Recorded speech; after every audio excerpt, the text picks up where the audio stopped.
it's time for the Helm to Tower podcast. We're back to talk about another week that has been Destiny 2. And man, it was a lot week. A lot of things. What the fuck is happening? A lot of shit. There's Holy this. shit. Yeah, there's, they just gave us a debug mode in the game. I don't even know what the fuck's happening. Can you believe it? They made a second one. Yeah, holy shit. Yeah, crazy. Yeah, and people want a third, and for some reason people want a third Destiny already. Like, they just got two. Sure. And it's just like, come on, man. What are you doing? Chill out. Just chill out. But anyway, hello, I'm Mike Burgess. I'm here with Ari O'Neill and Cam Koenig as well. We're all here. Hi. We had a big week in the world of Destiny because we got the re-reveal of the final shape, showed us a bunch of new details for the final shape and what is coming in that. A lot of crazy stuff. We could definitely get into it. A lot of articles and a lot to unpack. I went sicko and deep dived into some of the gameplay that's like shown in this. They had like a 20-ish minute kind of little gameplay preview. And kind of like it's like a little bit of a Vidoc as well overall. It's kind of like one of those style videos that Bungie does. Going over the new stuff in the final shape, and we live streamed, ended up live streaming it, reacting to it. If you just want to see our reactions to that little showcase, you can go to youtube.com/HelmTheTower and watch all of us. I don't know if I've ever been so flabbergasted in my entire fucking life. Like, all of us multiple times throughout the first 4 minutes are like, what the fuck? Yeah. What the fuck? Yeah. Definitely just like, I need this to slow down because there's just so much happening all at once. And even me, who has thousands of hours in in Destiny 2, I was like, what is happening? This is all of us, This was a lot. But also like very exciting. Yeah, it's just like, I think, Dado put it really well when he was giving his summary. It's like, it's been so long since like you reacted to something. Like, we kind of knew Strand was going to happen, so when we saw it, it's like, oh, there's green, and they were teasing it throughout the trailer, and then they finally show it, and it's like, oh, there's a grappling hook. That was really cool. Right. But this was like, wait, and there's no commentary those first 2 minutes, and it's just like this raw fucking crazy shit happening constantly. This is so amazing. I just really loved how they went about revealing this. Yeah, they just kind of showed it. Yeah, exactly. Is that a bat? Excuse me? But gameplay stuff, that reveal, and then we also had the Into the Light content update, which they've been doing dev streams for past couple weeks, so we have that to talk about as well. Onslaught, all the shiny new guns, Whisper the Worm, all that fun stuff. So, boy, where to start? I guess we can just get into this final shape stuff that they showed, because it's a lot. But we had a reveal, and they put out a recap article that I'll skim through and kind of give the details. And there's also a dev insight blog that goes specifically into the big thing. One of the big things with Final Shape is Prismatic, the new subclass, which is basically combining a bunch of aspects, fragments, and other things from all 5 other subclasses into a single souped up subclass that you can use and mix and match, stasis abilities with solar abilities, strand abilities with void abilities, all kinds of stuff. Each class gets like their own crazy kind of grenade that they detail in these. So that's kind of the big thing. And that was kind of thing you were saying, the big reaction that got us was like, that gameplay just opens and it's a hunter. And then you see like, first you have that, I had that reaction. I think I saw like, and it's a lot of people I feel like has reaction, which is like, there's like a pink meter. What the fuck is up with that? Yeah. And that at first that's like, what? And then you can look underneath that and they have a strand grapple, a stasis melee, and the radiant dodge all together in single class. And like, that was like literally like, once that actually happened, that was then like, you're just like, what the fuck? 100%. And that's the moment. And then the gameplay pops off, and you see the hunter using all these abilities in tandem with each other. the one of the new enemy types. There's a new enemy faction that is going to be in the final shape. The Dread. Great. Awesome. Holy holy shit. They look so fucking cool. They're doing No that. notes. I'm so ready to just fucking hate them. Yeah, like, absolutely. Same. I am just same. I have just come to terms with the fact that I'm going to have to deal with Husks and Grim on contest mode. Contest and mode. That's going to be a real problem. Grandmaster difficulty level, Husks and all other shit. Like, it's just gonna be a thing we're gonna have to combat with. But yeah, you see some of those crazy motherfuckers flying around. You see these new modified scions. One has stasis powers, one has strand powers, and the strand one specifically, their thing is they literally shoot out a big strand burst. It looks like one of the Titan lashes. And if it hits you, it literally will fling you in a direction from where it kind of shot you from, so it can kind of launch you around the map rather than the upward like a regular scion does. And then the ice one I think can just freeze you. It has dusk fields and that kind of bullshit. So you see a lot of that, but obviously then you see the hunter doing they're grappling and throwing stasis shurikens around. Gunpowder gamble. Yeah, it gets gunpowder gamble at some point and throws it and blows it up into a dude's face. He then uses it's new for Final Shape, but they'd already shown it previously, was the new Storm Edge super where they throw the arc knife and warp around the map to kill dudes and stuff. And all that stuff is just kind of popping up once, and they just no commentary. The first 2 minutes is just that kind of raw gameplay. Well, actually, it's not initially that. It was that comes off of seeing motherfucking Luke Smith showing up for since I don't think he's been in any kind of Bungie thing like this since Beyond Light. I think where he was just he was hey, remember me? I was the guy who said I was going to vault all your fucking content. I'm sure you still like me, right? Please understand. But then he basically it's a very fun and hilarious irony of the Destiny 2 community, but he literally just starts with we're going into the Traveler to end Destiny, but hey, this is not the end of Destiny 2. This is not the end of Destiny. We're literally gonna tell you after the Final Shape what's next for the game and the franchise and whatever. See you then. And then we get this. Then we get the Final Shape reveal. Hard cut to the wildest shit you've ever. The wildest shit you ever see, and then everybody's immediate reaction is wow, they're making us so overpowered because it's the end of the game, and we're done after this, and we're just gonna keep going. And it's you can't how can they be more clear about these things are not ending, but people still just keep saying they're ending, and they're gonna do Destiny 3's around the corner, and it's just come on, man. I think that putting the word final in the title does not help. Sure. Yeah. Sure. I think that's probably at the end of the saga. 80% of it. Yeah. The end of the saga. And look, there's definitely a lot of aspects of this whole scenario that I think this is, again, they're saying it's not the end of Destiny 2, and there's more to the Destiny franchise. Luke Smith said he is I'm the creative lead of Destiny. He said just Destiny. Mm-hmm. He didn't specifically specify Destiny 2.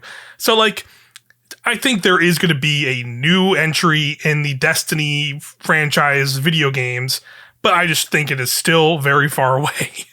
And I think this feels more clear that is Destiny 2 is still going to be going on for I think a couple more years. I don't think it is going to be we're going to get to the other end of the 3 episodes that we know we're getting post Final Shape, which I assuming they're going to go till June of next year. Mm. And Destiny, we're going to get I don't know, maybe another Destiny 2 expansion. I have no idea, but maybe they might just do more episodes and have these maybe 30th anniversary or into the light style, bigger content updates to try and fill the void. Because we know Marathon's coming out next year, at least that's what we know right now. And I don't know if they're going to try and have their own 2 franchises compete against each other, even though obviously they're not the same games and going to have maybe different audiences more than likely. But I don't know. I just feel they're not going to do that. And then you have the other end of they are a Sony owned company now, Bungie. And I don't know. I don't think, I feel awful for thinking about this, but because of the money I've already spent on a PlayStation 5 and the PlayStation video games. But hey, the PlayStation 5 came out in 2020, and now, we're probably 2-3 years away from a brand new console, the PlayStation 6. And what would be pretty cool as a launch title for a next-gen console than one of the biggest live service franchises next entry. Sure. That they now own. So, like, I could totally see them, holding on to whatever the next big chapter of Destiny is for that moment. But I still think that's not till, like, 2026 or probably more likely, like, 2027. And so that means there's probably at least, like, 2 or 3 more years of Destiny 2 content, I would imagine. Like, they're just not going to leave Destiny 2 as it is and then just kind of go. Like, I think they're going to kind of, like, let Final Shape kind of rest and maybe do like some, have the episodes and have some stuff. But I think there might be like smaller scale stuff as and then like once they get closer to whatever the next game is, maybe they'll do stuff in Destiny 2 to like be like, hey, that next, let's look, here's these story beats that like lead into this game or whatever. I don't know. Like, I really don't know how they're going to do it, but like, I still just think like the Destiny 3 dream that a lot of weird people have is just like, I think you still need to cool it on it. You still be waiting a couple of years. People treat it like it's like a solution to a Destiny problem. Right. And I think it could be seen as that. Like, I do think like, hey, here's in a similar vein to like Destiny 2 when it came out, like, here is an entry point at the very least of like a standalone boxed release. But I mean, even the reality of that, even beyond just like the idea of like, this is a thing I can buy, by itself and kind of jump in and I don't have to buy 17 different expansion packs to understand what the fuck's going on. Yeah. Like, the reality is there's no Destiny 3 without a lot of Destiny 2 in it. And that is still probably pretty impenetrable compared to anything else. I can't see a Destiny 3 launching without 5 subclasses, right? Like, a bunch of subclasses, or like now there's some kind of weird amalgamation of like, what if Prismatic is kind of the future and it is like just kind of like you're not picking a solar subclass anymore on characters, but you have solar abilities that can be intertwined in other things. So like, and like, I think that's probably how they'll do it. But yeah, you're right. Like, I don't think we're not going to like, we can't really like lose stuff from this game because that was like, how damning was that from going Destiny 1 to Destiny 2 that burned so many people. And I think still even in Destiny 2, when they did the content vault, like that burned a lot of people. People get very up in arms about like, the stuff they paid for being taken away, which I think is like generally fair.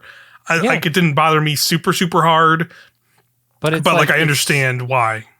It's the same premise as like, they're not taking it away if they say like, all right, we're done updating Destiny 2, now we're doing Destiny 3. But you are losing all of that in some capacity. Right. So, kind of like sunsetting. It's like sunsetting the whole game. There's no clean break that we can make anymore because the reality is just like something like Final Fantasy 14 or any other live service game that's existed for years, right? There's a DNA in Destiny that has to either move forward or be reimagined or is lost. And you lose that. You lose the people that are playing it right now. You lose those people. Who the fuck's gonna like tell you to come back and play? So it's like there's really, it's not like when people say like Destiny 3 is gonna solve everything. Like it's a clean break. We can start fresh. It's like it's not gonna be like that. It's not.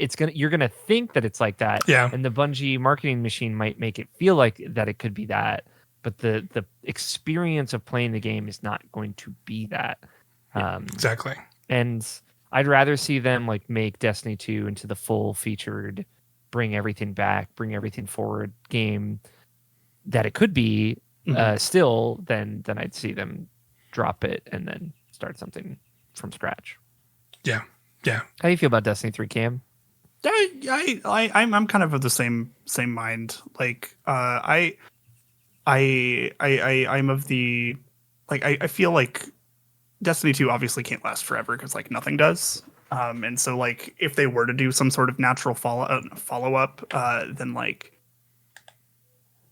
it is just like really interesting seeing like so many different like companies' approaches to this. Like the one that comes to mind for me is like Overwatch 2, how it basically just replaced Overwatch 1, which Really is good like example. a really like that kind of burned a lot of people because if they don't like if they don't like Overwatch 2, they literally Can't. physically cannot go back and play Destiny in Overwatch 1. Jesus. Like it's something that I'm definitely like if they were like tomorrow to be like, yeah, Destiny 3 is on the way, I'm like, yeah, cool, tight, awesome, great, cool. Like I know I'm gonna be there, but I do think that like people just want like how it felt to play that game for like the first 2 weeks. And then after the first 2 weeks, everybody just very quickly kind of turned on it for the better part of a year. Yeah. Right. And I mean, I think that I don't know. I think that they would have to have some sort of better plan for a rollout or something. But I think that it would just be considering like the state of how things are going. I would trust like the ideas from a like developer end, but the business decision level of things, I don't know how much I would trust, you know? Yeah. Yeah, for sure. And that's like the bigger concern I think that everyone should be worried about is that some management decision comes down of like, we need to pull these people to make Destiny 3. And it's like, there's just no conceivable way for them, the developers, to make that thing happen in a way that is going to work. And then it happens because management says we need this. And then that causes everything to crash and burn. And then there's no Destiny anything. And there's no people getting food for their families. So that's the more important thing. Yeah. It's it's going to be a really tough challenge, but I hope that like if they are finally pivoting to that, I'm hoping, you know, we know there's like a lot of like smaller teams and things within Bungie itself. Like obviously there's Marathon and then like had other stuff, and I know like some that's been put on pause, I think, from like some of the reporting that's been around recently about all that stuff. But like, yeah, like you both said, like I hope that like if they really truly are going to be pushing or going to like a Destiny 3 or a new Destiny game, like the next game, whatever it is, yeah, like they have been thinking about this for much longer. Like they were already thinking about this before this expansion. Hell, maybe even before Lightfall, they were like planning things and getting down like core ideas of like how do we want to do this and really make this like feel like a worthwhile move for people like us who have thousands of hours in Destiny and like, you know, have all of this stuff and have connections to everything, and like how do we get those people but also get like new people also that like, you know, there's I hear people all the time, right? Like especially like in our circles of just like, man, I see people playing Destiny and the Destiny people really like it, but it looks so fucking impenetrable right now to even get into and this. It is. But and it like is. yeah, they're definitely not wrong. Like there's definitely a lot of like hurdles for that, and I think like there always is that challenge that I'm sure that's like, and then again, that's why I'm saying like, I really hope they're thinking about it, because it is a challenge of like, how do you keep people like us interested and like show that like you truly are making a thing that's not just like gonna feel like, okay, I'm gonna be back in and there's gonna be a lot of new stuff and that's exciting and fun. It's new Destiny, that's great. New Destiny's always been very good and what we're here for. But then is there just gonna be a point where I go like, oh, sick, we're here in Destiny 2 and being like, oh, I got hung jury for the 4th time. Okay. Like, am I going to go into Destiny 3 and be like, whoa, my 7th hung jury. Let's fucking go. They did it. Or like, wow. That orbit's back, Yeah, baby. holy shit. They're bringing back the factions. Faction rallies are back. What the fuck? I will say, though, for the record. Vault of Glass 2. They're reprising it again. Holy shit. Like, you know, You're right. You're so fucking right. Like- Bog 2 would make me sick. I will say that for the record. Never been a better time to jump into Destiny 2. That is actually true. Yeah, That's actually true. Yeah. Just for the record. Yeah, you know? I think yeah. I feel like whenever people say that they miss like older stuff, like the D1 vets. yeah, or like I'm the only D1 vet on this podcast. correct For the yeah. record. No, And I do and- not miss it. me and some friends would we love calling people who like very casually played Destiny, but like talked about how Vault of Glass is just the best thing of all time. We just call them D1 boomers because they are. Yeah. Yep. But like, I don't think that people really do actually kind of miss like those actual things. I think they miss like how they felt, and they miss feeling. like Yeah. the people Right. that they were at the time. Yeah, and the people that they probably played with, because Totally. there was Yeah, less of a wall for those people to play with them, right? Like, absolutely. Right. and I get that, like, Yeah. but you need to take yourself out of this situation every now and again. Mhm. Yeah. I will say Vogue, 100%. boring, but Kingsfall is still good. Kingsfall 2. Here it is. You got me back. I'm back in. We have This time there's 6 8 plates orcs is gonna punch. Oh, Get ready. Now in Destiny 3, and it's like shit. but yeah, that's what I mean. Like they can't have, like, they probably could get away with some of that, right? Like they can get away with some of it, but they can't do this. They can't do it all over again. They can't just do the things they're doing in Destiny 2 right now, where it's like, we got a couple years of Destiny 2 where it's like, oh, we're reprising these guns again. They're back with new roles and an origin trade, and that's cool, right? Yeah, and this is generally cool because like the sandbox has changed a lot, and they have these skins that make a lot. Like, if they're gonna do that again, they really have to, like, if they're gonna do it a third time, or like some weapons like a fourth time, fifth time, like they are like, Seventh time. they're getting to the point where it's like they just can't keep like trying to do that with the things again, and like I really feel have like- to shake it up in a way that like I feel like matters to us. if they are going to do like a full reset, this like probably has to be the last time that they do it. Yeah, and it's just I like think new that- shit from I, here. I think that you just like you said earlier, like we can sit here and understand like why decisions and stuff were made, like why they didn't bring stuff over from D1, or like why they like vaulted content, and like you can agree or disagree with that, but like a lot of people did get super burned by it, and like so many people, like I saw people like in a conversation about Destiny today in like a chat somewhere talking about like, man, it fucking sucks that they took away all this shit I paid for, right? Yes, Yeah. people are still mad about and- that. Correct. 4 or And, like, 5 years later. Absolutely. And I totally get it. But like, I think that you can't do that.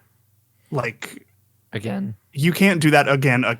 You know, Yeah. like you can do it one more time, I think tops. And then I think after that, you have like, there's just like kind of no real like, okay, what am I actually doing here? Like, what if all Yes. of my stuff is just going to leave in like 5 years? Then like, what's the point in me like engaging with this at all? You know? Yeah. If FOMO is the game, why am I even playing it? Right. Right. Absolutely. And they've gotten better about it for sure, but Yeah. it is okay to hold that critical lens to Destiny. I think Sure. like it is a thing that they have done that few, like, you know, when Cataclysm happened in WoW, so like closest that I can compare it to. Mhm. It is like we're reimagining all of this, right? But it's funny to think now, like, these are the hiccups that I understand a game like this first person shooter, high fidelity, very detailed video game goes through. Destiny was like the first one of these, you know? Yeah. So it's like now we're 10 years later, literally almost 10 years later, in just a few months. And all of this influence it's had and reshaped entire video games because they wanted to be like Destiny or the next Destiny killer. Mhm. Fucking Christ, I'll be happy if I die and never have to hear that again. Like, it has, the games have changed like so much right now. The conflict in video games and the industry as a whole is like because of live service games and big companies wanting to make money bags out of them. So it's like they were the ones that really walked that line first and fucked up for the first time. Like Fortnite destroying its previous maps and making new ones. Like I don't think happens without the DCV happening when it did, right? Like there is such a trickle down of influence there that I think that they could also be poised to do it really, really, really well as well. Yeah. And I just hope they're given the time and like money from Sony and the bandwidth to like to do it like the right way. And that's tough because you never know. Like you never know what like some management's just gonna be like, I get you guys are doing this thing, but whatever, man, we got this, and this, and we have to meet these deadlines or do this or do whatever. And like, that's going to throw that all. And then and that's how we get Vogue 2 too, so in Destiny 3. So, young, but this time it's personal. This time it's personal. But I didn't mean to take us off the rails heavy talk. Let's talk about cool space magic. Get all that out of the way first. Yes, I wanted to get our Destiny 3 because it definitely sparked the conversation. Definitely sparked up because a lot of the things we saw. I feel like over the past year, I've seen the phrase Destiny 3 like trend on Twitter like 15 times. Yeah. And before that, I even saw it occasionally then. So like I don't know, man. Yeah, I don't know, dude. Whatever. Just play the game and have some fun. I don't know. Or don't. Yeah. I'm not your dad. Fucking who cares? Whatever. Whatever. I am your mom though, and play the game and have fun. Yeah. Legally speaking. Yeah. Legally speaking. Yeah. There's so many games at this point too. Like it's Yeah. But take your poison and have a good time. We'll just see how it continues. Like we still have just final shape and episodes and a full year of Destiny 2 to like go before we probably even remotely start hearing about truly knowing like what is the next steps for like the franchise as a whole. But we have I'm gonna read through this article because this better sums up the gameplay preview they did for Final Shape. So this is on there on Bungie.net. So it's Into Light and Final Shape gameplay preview recap. Let's see. I'm gonna scroll down to heading into the Final Shape, the prismatic subclass. That's the first thing they showed again, like we briefly talked about. For the first time, Guardians who harness prismatic will be able to mix and match arc, solar, void, stasis, and strand, combining them to unlock new potential in power and customization. This isn't about remixing abilities. You'll be able to break the known limits of light and darkness by entering Transcendence, a state only possible when using a prismatic subclass. By dealing both light and darkness damage, you will charge 2 meters that when filled, enable a temporary state of Transcendence that unlocks a new unique grenade ability and weapon damage bonuses. Along with prismatic and damage resistance, right? I think so. I think you get like slight incoming and outgoing like damage bonuses, like damage resistance and damage bonuses. I would be interested to see the numbers on those, but I am for sure we are not going to see those numbers until like a week before this, probably. So, a week after the fucking expansion launch. So you can people Reddit going working it out. People going. I feel like at the most it's going to be like they specifically said slight. So I'm like, all right, cool, 5% tops. Like, people are going to figure out those numbers for that Final Shape raid real fast for sure. And I will be tuned in. I will be checking out their YouTube channels. Yeah, right. Along with the prismatic comes aspects and fragments to further customize your build, enable combos you never thought possible. And good news, players only need to unlock these aspects and fragments once to get them for every class. It might be further in this article, or I think it might be in the other one. It's in the prismatic article. Okay, so they give more. They give more details on a lot of this stuff. They also specifically mentioned. I know I'm kind of jumping ahead to the prismatic article, but like.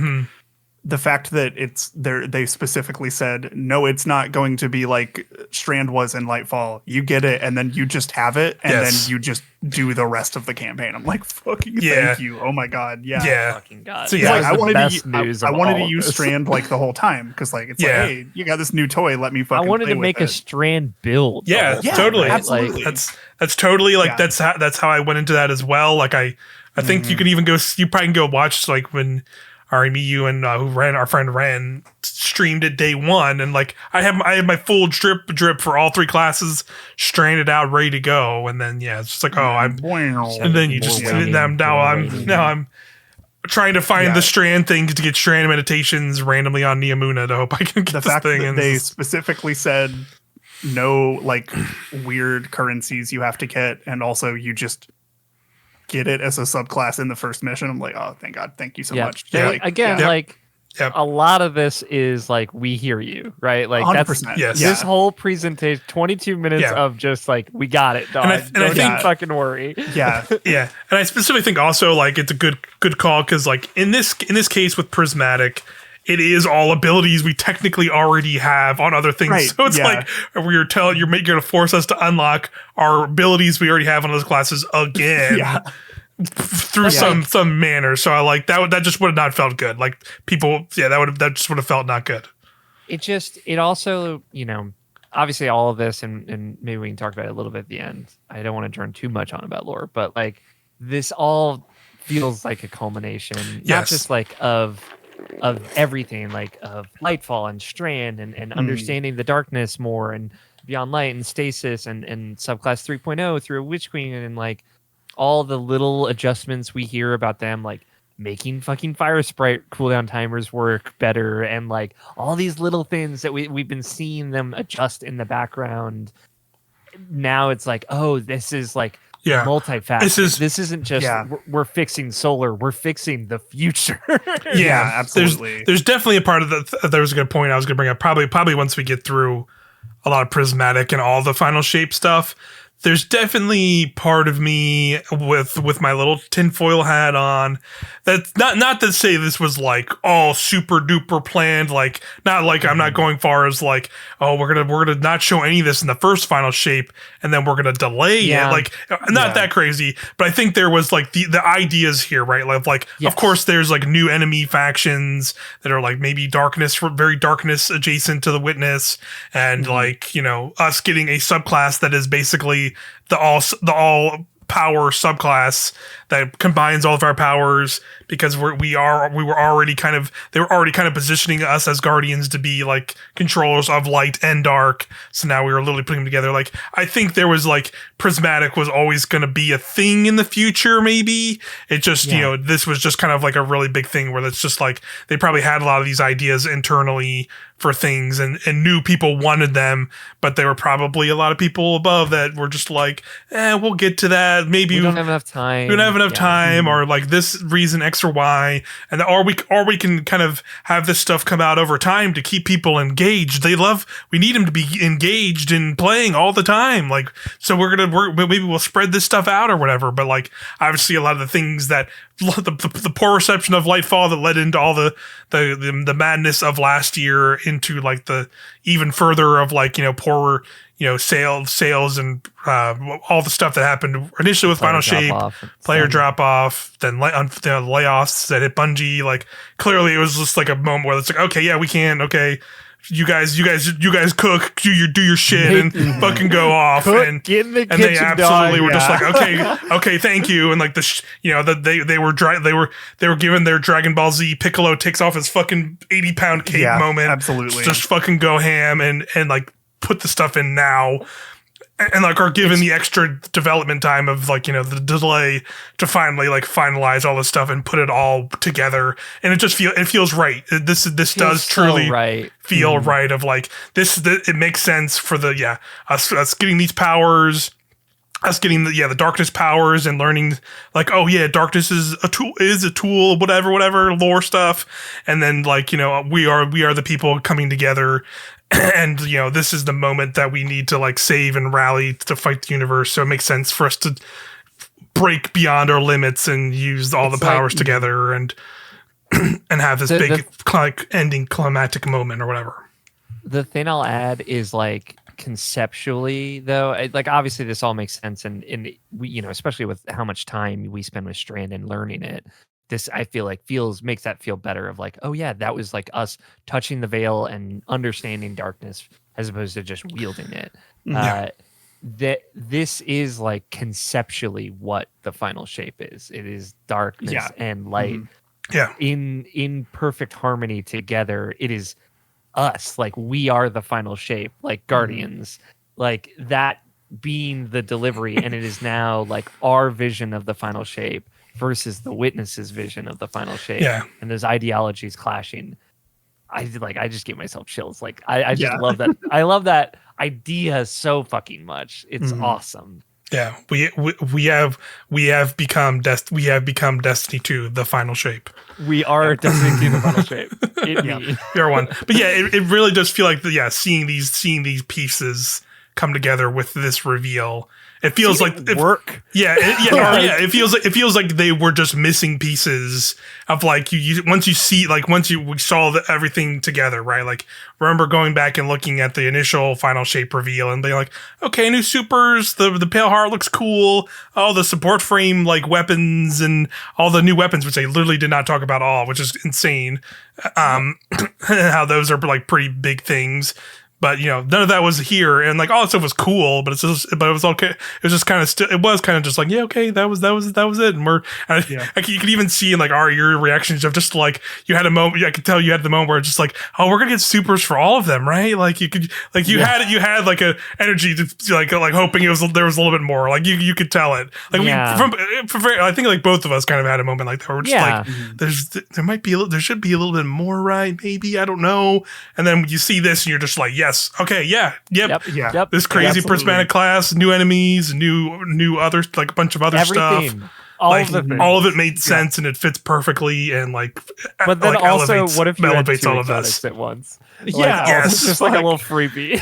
Yes, but also the next part of this, you could put synthesize on your warlock. Fuck it, Yeah. Well, fuck it. Why not? Yeah. We're getting.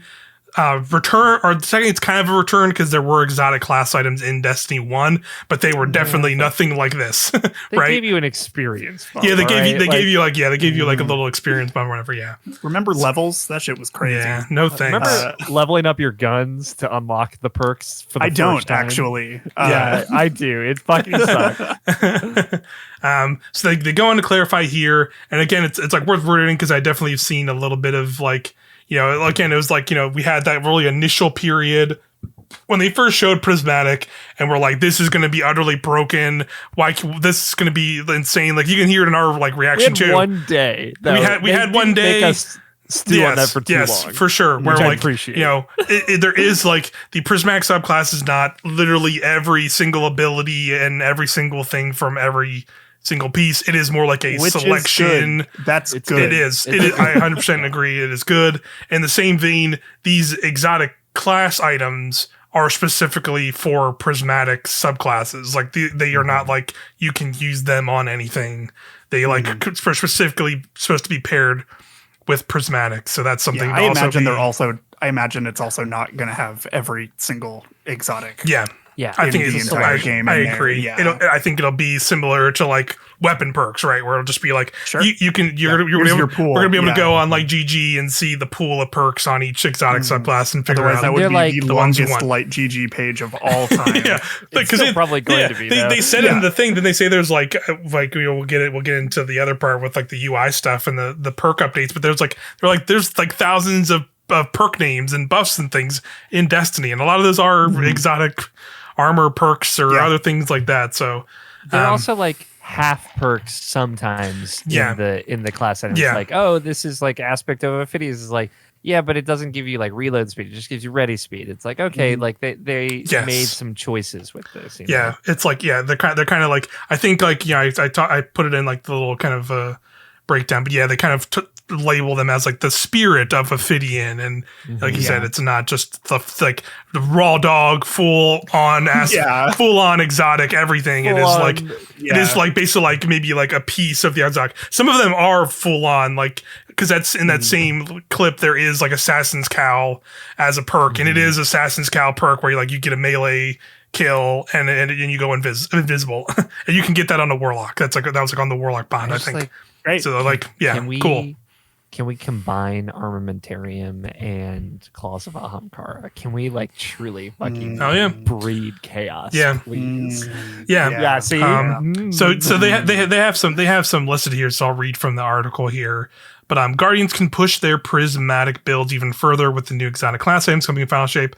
Exotic class items work specifically with the prismatic subclass and will each roll with 2 random exotic perks inspired by a selection of other exotic armor pieces. So there you go. There's selection. Yeah. Yeah.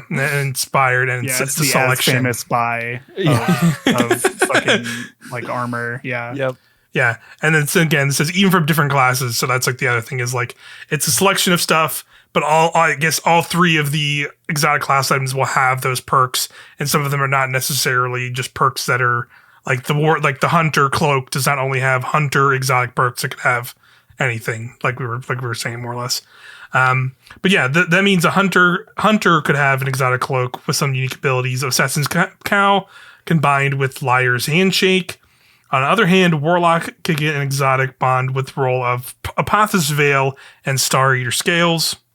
Star Eater Scales on a Warlock is gonna go fucking crazy. Yeah, and then it's pretty crazy because also again one of the timestamps I put in like the thing we'll get into from the preview is that Star Scales can also be on the Titan mark, so it does seem like it is like a pool of exotics for like all of them. That Strand Super. Yeah. So yeah. Also, and then Titan's get exotic with Ophidian and Precious Scars, so that's also very good. Great. Yeah. So yeah, and they look very pretty. They're great. they're all prismy looking and exotic bondy looking. So very cool. Once again, I'm just bummed about the fact that the Warlock just has a bond and not like a cool piece of clothing. Yeah, they showed concept art at least in them that they get all like crazy glowy. So like maybe when they activate stuff. So like I'm curious like how that all looks once they're popping off. Like I think that's a pretty cool idea. I do like. I think my favorite is the Hunter one because it has like this cool looking headband and on the like the Hunter cloak. Looks awesome. Yeah, it's like the best one. It's pretty cool. Okay. So now we have the Dread. Oh yeah, go ahead. Wait, Mike, please let me. I must. I've been asking for this for months, for years even. Yep. Subjugators and Tormentors were just the beginning, and now we haven't even met Subjugators yet, and now are joined by the full force of the new enemy faction, the Dread. The Grim take flight like bats with guns and use their screeching voices to suppress your abilities. The Husks are melee bruisers that can still try and take you down even after they've been destroyed by unleashing a Geist. The Attendant and Weavers are stasis and strand wielders respectively, who will use their darkness powers to freeze you in place and pull you across the battlefield. You'll have to adapt, find new tactics to defeat these foes in battle. I was losing my mind at these fucking bats. Yeah, they're great. Yeah, the gun bats. They deemed them very well in the gameplay that they showed. Very cool enemy type. Like very different from like what we've seen. Because like the only really like flying type enemies are what like the harpy Vex harpies. That's like the really only like flying ones, right? But they're like barely flying enemies. They're still like eye level. These have like full animating wings. They like go above you. Yeah, they're like above you and around, and like definitely you. they can shoot like they do like a bat screech that suppresses you. Yeah, like they definitely and seem it much more slows you. menacing. It doesn't just suppress you, but it also slows you. Yeah. And then there's nightmare shit. Yeah, that's nightmare shit. The melee dudes I think are also going to be fucking a pain in the ass too. Oh my! Because they just like run up on you and then you like smack them, and then like again they said there's a way a certain way you have to like kill them, otherwise I feel like I haven't seen a lot of people talk like about burst. the fact that they said if you don't kill them properly, which makes me think that like their precision point is the worm thing, like on their chest. Yeah, it's like the other way around. Because they didn't show anybody doing that during the showcase, I think. Yeah, I think so. I didn't see it anywhere. So Or maybe just didn't notice it. Like, just shout out to the animation of when they die, the Geist like ripping out of their chest, and they like bend backwards in half or whatever. Yeah, it's so fucking cool. Sick, it's sick as hell. Yeah, it's so sick. And like the other guys, the Weavers and stuff, like they are like scions, like altered scions. But like I really appreciate that they look really different. The way that they animate is different, and the way that their powers work. Like the rubber band, the strand band that pulls you. It's definitely like similar to the Scion Boop, but it's like very different as well. It yanks you across, and like considering like you could see in some of the gameplay snippets that like I feel like when a Scion does that, it feels like I don't see like a ton of Scions doing it at once. Where like in those clips, it clearly could see like I saw like a point where there was like 3 different one of those dudes like shooting strand things at once. So you're just Going getting everywhere. yanked everywhere. Yeah, and it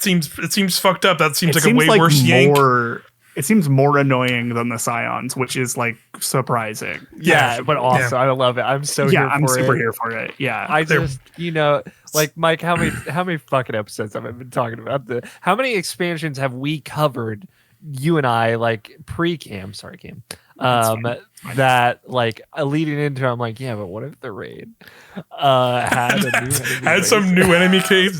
Yes, yeah. I was like fully on that shit for Vow. I understand. Yeah, there's a lot of people that were like, we're gonna go in that pyramid and some new scary shit's gonna pop out. And can you blame us? No, not at all. And then you went in. That was scary. And you're just like, oh, it's technically Scorn. Was correct because the subjugators are modeled after Rogue. Mm-hmm. Yeah, totally. Checkmate atheists. And just like the idea that tormentors were the beginning of this, like we kind of hoped and thought, and just like, again, I think my hope in the back of my brain was that they were looking to do something like that for the Final Shape raid, and the Dread were always going to be in that, and it was going to be like a surprise, but they heard, again, we hear you and let us cook, and it was like all right, it's going to be the whole thing. It's going to be the campaign. It's going to be everything. Still be taken, of course, and Scorn and Scions and Cabal and Shadow Legion and all that. But you're also getting this, and we know for sure that raid is going to be all Dread all the fucking time. It's going to be a fucking nightmare. And they're probably going to be Dread champions. I'm sorry, everyone, that you have to think about potentially unstoppable tormentors. We'll have to see. I'm sorry, but it's I'm fucking hyped. Kick my ass. Let's go. Oh, man. Christ. Okay. I mean, you're probably right. We might see him. I don't know. I'm still. They might not, but maybe not right away. But I mean, if anything, it's gonna happen. I might prefer unstoppable tormentors because then you can at least fucking stun them. Yeah, that's true. Like, I see like barrier. What are the subjugators and unstoppable tormentors? That is what I can see like an overload. Yeah, what are they? I think the Husk, Overload Husk. Yeah, I was gonna say the Overload was the bats and the unstops were the blade dudes. That's what I was gonna go with if they actually do them. But I don't know. There's still part of me that doesn't see it quite yet, just because like I don't think it'll be maybe out the gate. I think it might come later. Yeah, it could come later. Like because tormentors like are in like Nightfalls and Grandmasters, and they don't really have champion aspects. They just kind of are they're more what they are. Bosses. They're more just class enemies, exactly. Yeah. And I think like some of these unique. Some of these enemies, exactly. Yeah. And I think like subjugators kind of fit that same mold. At least they were kind of originally pitched like they were like the enemies that like show up in the same way tormentors do, and it's like, oh, we gotta focus on this motherfucker because they're big deals. And they usually don't. Yeah, they usually are always kind of bosses / mini boss type things. So I don't know if they'll be champions, but yeah, we could maybe get it one day for sure. But yeah, like this kind of finishes up the recap article and it gets into the light. I think we can not get into the light stuff just yet. I'll go through my timestamps like a sicko now. Please, because a lot of stuff. So like the when you first see the gameplay from that recap. In the first, like, it's like the first, like, literally, you get like the first 90 seconds is Luke Smith talking. And then when you first get into the gameplay, you can freeze frame it and you see like this, like, creepy black swirling, like, glass, like, tornado thing. If you look at it for a second, you actually see the face of the fucking witness, like, in that tornado. It's tight as hell. It's pretty fucking sick. I didn't notice this. But yeah, it's pretty fucking sick. A couple minutes after that, the gameplay starts popping off, and you first at 1 minute 48 seconds, you see the hunter do the transcendent, like the sick, like grab his knife, pull up the knife, and he throws the first stasis solar grenade at the, I think it's like the subjugator they're fighting, and then 2 seconds later he pulls out a new strand heavy machine gun. You're going to see this machine gun a lot throughout the gameplay actually. And then I noticed this was the first time I see a buff on the left called Facet of Command. This pops up a few times during the gameplay, so I'm pretty sure I think it is one of the fragments for Prismatic, because there's one. Yeah, they're all Facet of. Yeah, because there's Facet Command, and then later I also saw Facet of Protection pop up in the list. So Protection was mentioned. That one's while surrounded, you're resistant to more incoming damage. Command was not brought up. So interesting. So here you go. They said there's 21 of them, and they only showed like I think half of that. So yeah, the Hunter Transcendence unique grenade is called Hailfire Spike, and that is ice. Such a cool and then fucking fire. name. Yeah, it's it's such a cool fucking name. It's a freaking tripwire. One of the trip mine grenades, but it's like on like fucking crack because it just makes a giant like fucking tornado. Looks like an orbital strike going from the other direction. Yeah, it's pretty rad. I'm not jealous at all. It's definitely not. It's definitely one of the most like visually striking ones out of the three. For you're just like, oh shit. They're all pretty rad though. I will say they are pretty cool. So from there though, literally, like I said, 1 minute 48 seconds they use that first one. At 1 minute 55, they already have a second Transcendence grenade. But I did notice the heavy machine gun had demo on it, so that probably did help them get that faster. But then at 2 minutes 8 seconds, so only like 6-7 seconds later, they had a third one, but it was literally as like the meter like basically clipped or ended, and like pretty much you can see like in that footage, like when the meter goes out, you immediately lose that grenade. So it's not like you can kind of use it still, so you have to kind of use it while you have that Transcendence going on. I wanna call out in that point too, at that 2 minutes 8 seconds, they land in these little Transcendence pools, which do fill both your Transcendence meters. And we see them throughout the trailer. Nice. Cool. Is cool.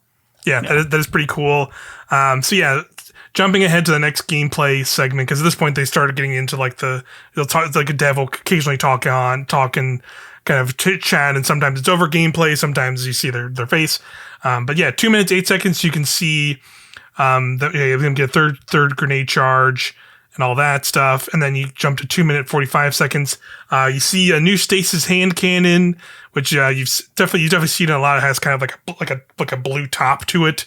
It's definitely in a lot of like shots in the gameplay and like in some of like the trailer shots and stuff. There's some kind of I noticed there was some kind of encounter going on that is like it's talking about a shield breaker that has charges, like you can see in the brand new updated UI that I think they talk about more in the TWAB.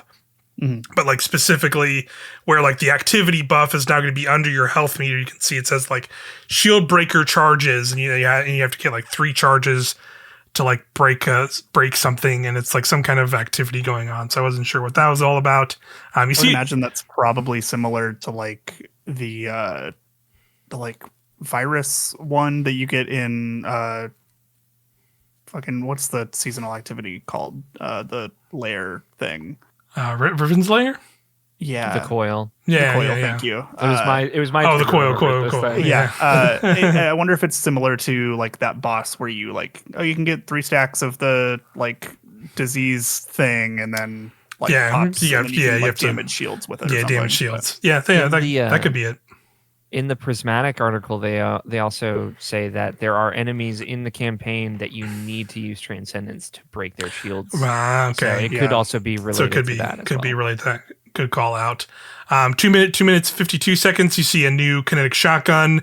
It has like the similar. You can see a lot of the guns have like a similar like paint and like style. They're clearly like the final shape, like planetary guns. I guess they have like that kind of like white and red kind of like heart symbols and stuff on them. Very Kate 6y looking. 3 minutes 11 seconds. So Warlock does a lightning surge, but if you pause it here, while they're going back into third person, this is the first time you see a new solar fusion rifle that is on their back. You can see it's a final shape one, because you can see it's actually like Ikora is like straight up just like a what is the thing, like decal. A decal on the side of it. It's kind of cool. That's great. Yeah, it's pretty good. There's a couple more shots throughout the gameplay of this one too. You don't really see it used much, but like you do see it a couple times in some shots. Let's see, 2 minutes. Let's see where am I going to. Yeah, 352. You see like a better look of the heavy machine gun. 425. Warlock has a new strand rocket sidearm on their body. Yeah, because I noticed like you can see like a sidearm on their body, and then when they go into first person, like you can see the sidearm icon, but they only had like 40 something ammo in it. So that's why I was like, that has to be a rocket. Rocket, yeah. Yeah, that has to be like a rocket sidearm. I'm pretty sure. And jump ahead into timestamps, and that is confirmed because I see it in another shot. So that's pretty cool. Chris Proctor mentioned that in the interview he did. There's like a solar and a strand one coming, so that's very nice. I jumped to the next timestamp. 4 minutes 38. Yes, we see a hunter who's going invis, but has the hand like the sidearm like in their hand. It's like a little strand sidearm. 5 minutes, Titan gameplay starts. Hits an ogre with tractor, and that's when I see like you can see like hits the ogre with a tractor cannon, and both of those get procced. Facet of command and protection like pop up when it does that. So I'm curious like how that what those actually mean. Well, I know protection is basically surrounded, like right? Surrounded for damage resistance. Yeah, so maybe I wonder if it just was like very convenient timing on that one. Yeah. For sure. So yeah, command could just be like debuffing an enemy does something. Maybe that's gonna be my guess. So yeah, and the shield there, he's also doing the shield breaker ritual, but in this shot it's different because they have a revive counter when they're doing it here. So I'm not sure what the difference was. I was thinking maybe it could be like a Nightfall thing, but I don't know if that is either because I get to it later in the timestamps. But you do actually see a little bit of the strikes in this and some of the shots. There's after that shot you see the Titan run around with some kind of kinetic auto rifle. I couldn't tell if it was like a new one or an older one. I just couldn't recognize it. And then after that 6:15 I think it was still that same like Titan running around, but he was using Teraba. And I noticed it was Teraba because you could see like the Ravenous Beast like buff popping. I noticed Teraba as well, yeah. But I couldn't tell if it was like a new ornament or something. It just didn't look familiar. It was the base Okay. Yeah. To be fair, I do not have Teraba, so I wasn't sure, but I just knew it was that. And yeah, here's when I saw Warlock gameplay and the new strike Nightfall. Because I couldn't see the name in that shot because it was a Nightfall because it just said Nightfall, but it says Forgotten City. If scrolling down, you do get the name of the strike that I see. You see a later shot. Let's see. 10 minutes. You can see a character menu. You see a new sword in their heavy slot. You see like I couldn't tell what it was at first in the second slot. It did green ammo, so I was like, I don't know if it's a sniper or a trace. Or maybe it's the support auto, but then I learned later I don't think it's a support auto because it did look like the support auto had kinetic ammo, so it could be something else. You can see like on there like a little emblem banner at the top. It said Episode Echoes, and you can see the seasonal artifact, which just looked like with some weird like final shape plate or like XOE looking thing. Yeah, and so that was that. And this is where you see 10 minutes 4 seconds. You see the exotic Titan mark. It has a Ophidian and the Star Eater perk. And then a couple seconds after that, there's Titan gameplay in an activity called Descent, which has them hunting down subjugators, and the boss meter says Pillar of Devotion. You see this like thing a couple times, and I think this is just going to be a name of one of the campaign missions because in the later shots I noticed that the icon. Like in this shot it's different. It's just like a black like little icon, but in the other one it was like a red skull, like a legendary campaign mission. So I was like, okay, this is probably one of those those areas are probably a legendary campaign mission. Then 10:43 you see kind of like a wide shot of like guardians running around. You can see a Titan. It looks like they have the new auto rifle, the support auto rifle. Hunter has the hand cannon from earlier, and the Warlock has you can see a better shot of that solar fusion rifle with like Korra on it in that shot. And then 10:48, then you see the Hunter using that new final shaped sword that was in the menus earlier that I saw. It's a solar one, has surrounded. That's cool. But also the Hunter is wearing the cloak, the exotic Hunter cloak, and they have activated Death Throws. So that's the Warlock perk, right? That's from Verity's Prow. Yeah. So that's pretty rad. Yes. And they also had Frost Armor at this point as well procced. couldn't see how they procced it. It was just kind of in the buff menu. We still know absolutely nothing about frost armor. Yeah, so. yeah. There's a later point where that happens again, and it's a little confusing because like the Titan has it in their buff menu. They don't have any stasis abilities. So I'm assuming maybe somebody in the team like was nearby and gave it to them too. Like they procced something in the area and gave it to them. Like maybe. So I was not sure exactly. Like I was very curious about that. Yes, that's next up. Yeah, next up we have the 11 minutes is a Warlock exotic class. They have Assassin's Cow and Syntheset perks. It's also pretty funny. Fuck yeah. Yeah. Good. It's good. Real good. Yeah. It's real good. Yep. Synthesets on the fucking lightning surge. Are you kidding me? Yeah. Oh yeah. Yeah. Very interesting. So this is when we finally get to see a shot of the support auto rifle. Funny enough, the hunter doesn't shoot it once. But you can see in the don't want to help their team. To be fair, he's just like fighting a bunch of random cabal, so it's like no one really else around. But on the ammo reticle in third person, it has like a glaive like U energy meter. Okay. So I'm curious, like if that's maybe how they're like balancing it, being able to heal.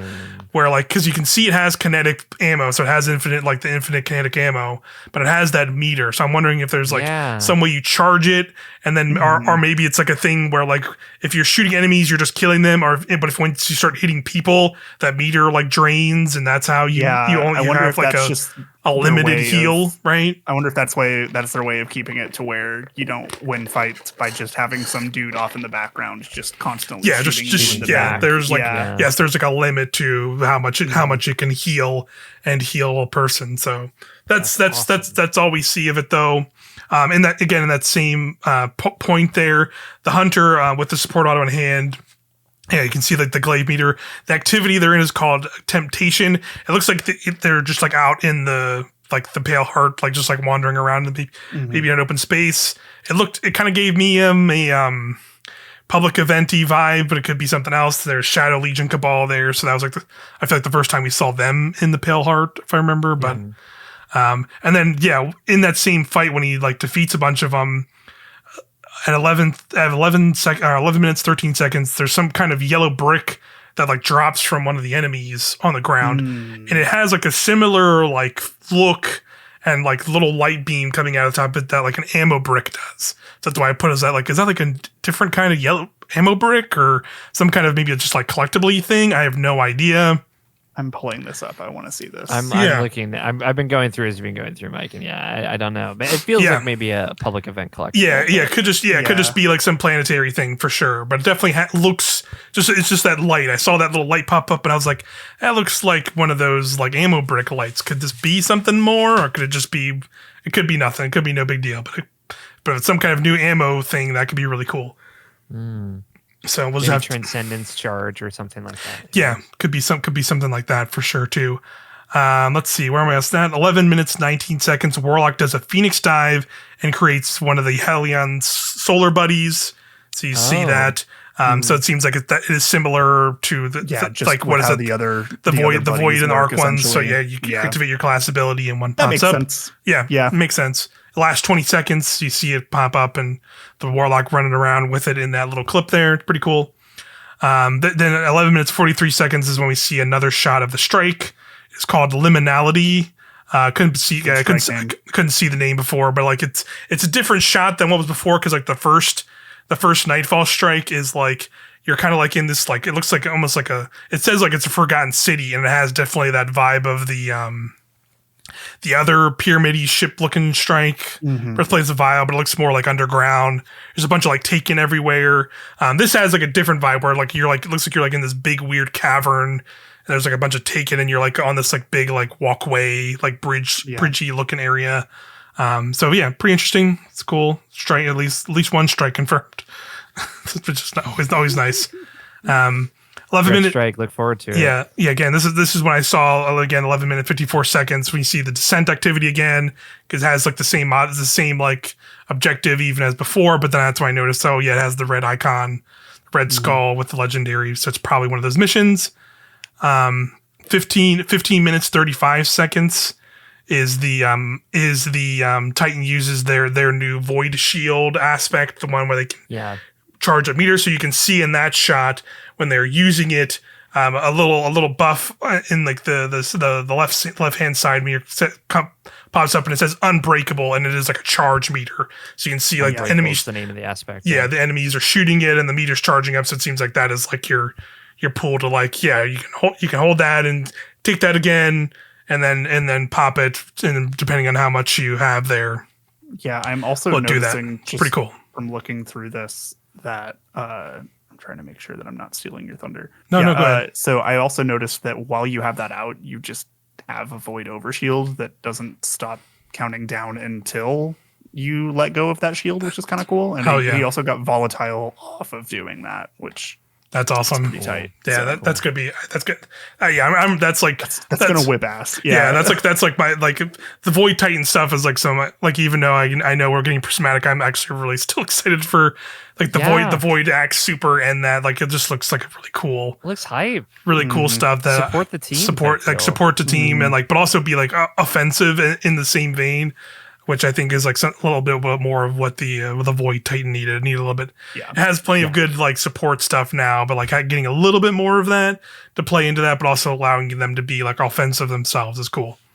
So yeah, again, 1623, you can see the support auto again in the Hunter's arms. They shoot it a little bit, but again, we don't see much of them. They're shooting enemies, so we don't see it like how the stuff works. But I did notice it had Frenzy as one of its perks.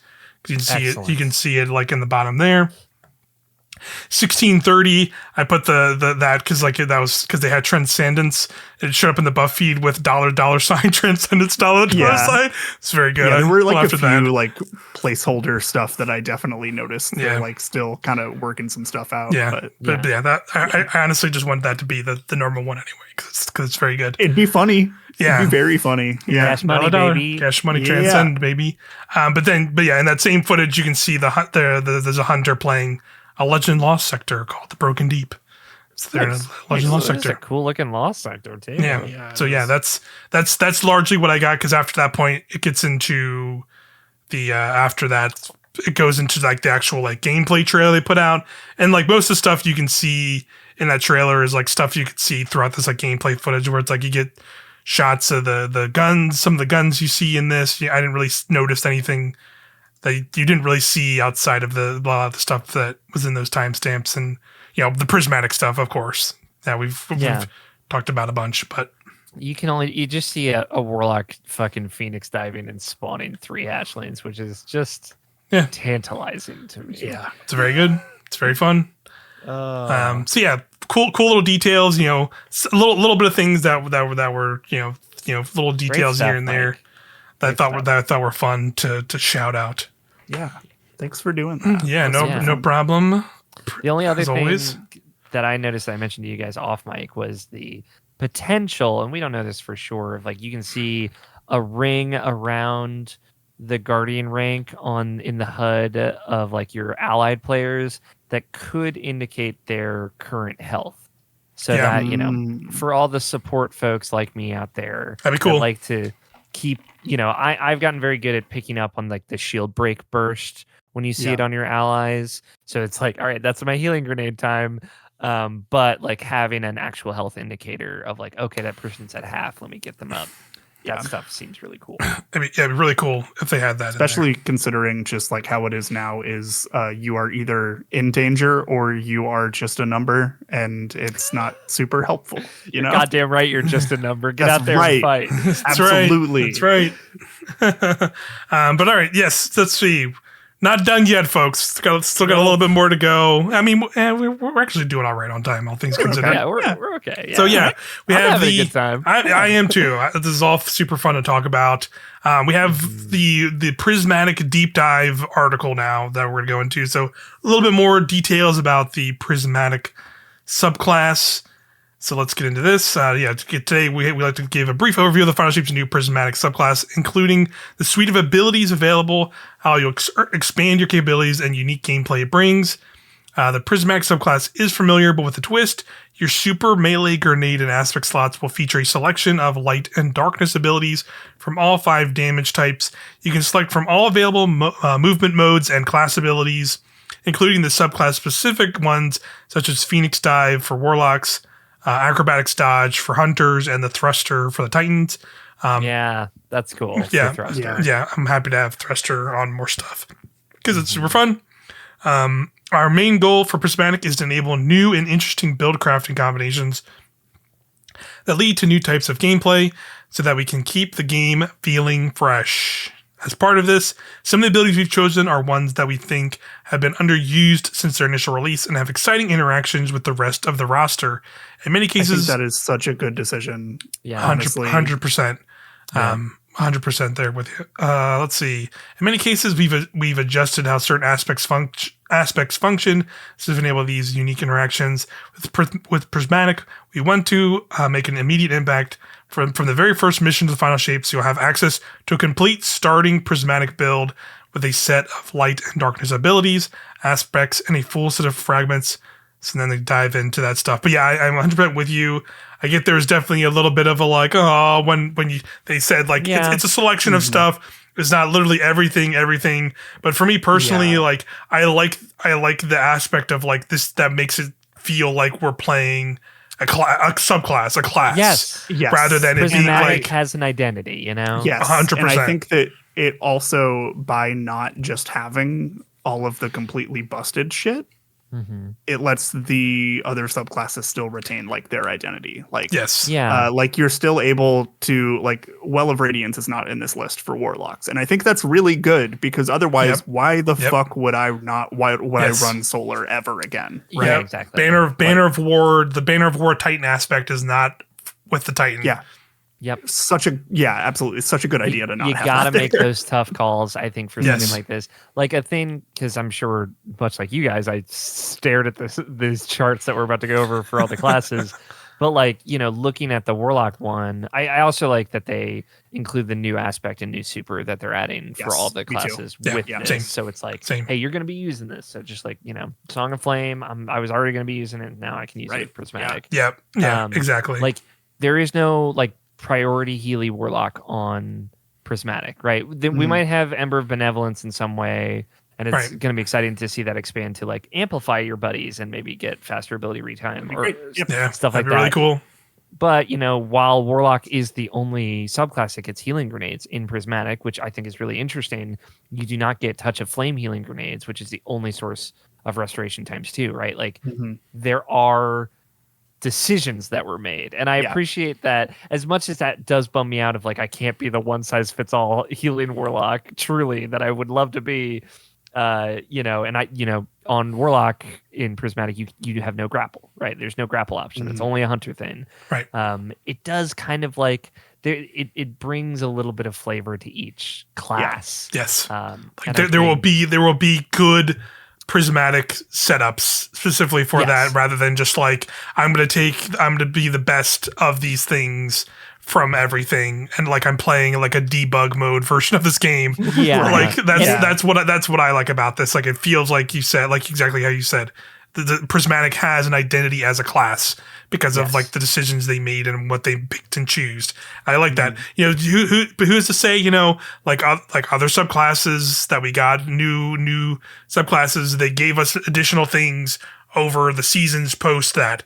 Who's to say they do not give us like new things for Prismatic in a similar way, right? That we're like, so maybe it does turn out when like, oh, you know, Prismatic comes out and we use it and be like, you know what, it actually would be nice to have this on this because of X, Y, and Z, and they go like, and yeah, we agree. Change your mind later, and then and then add that as like some kind of unique aspects or fragments for Prismatic to have those extra additions there. So like, or add more stuff from the other classes, like maybe, you know, we'll get Mindspun Invocation on Prismatic at some point, but just not right now. Like stuff like that. Like you know, that's fine. And like as a baseline, this is a lot. Yeah, for sure. Because you can pair this with like, you know, the thing we talked about where you have all these mix and match of abilities, but you still also have the exotic class item where you can get two exotic perks to pair with this on top of this. Like they're gonna give these things that those themselves are gonna give these like very unique build potential and identities throughout these that could be really cool. So I'm really excited about like the potential of a lot of this stuff. But let's get into it. Yeah, they have broken down for each class what each one has available.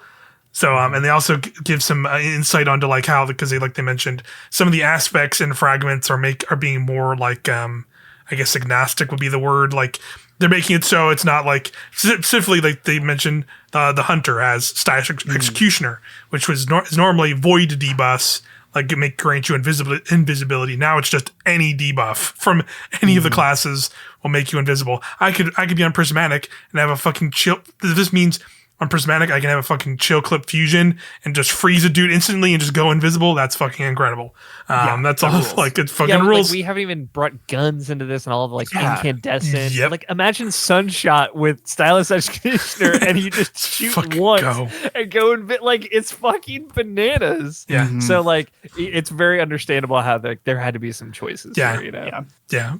For sure. But yeah, we'll read what these have to say here.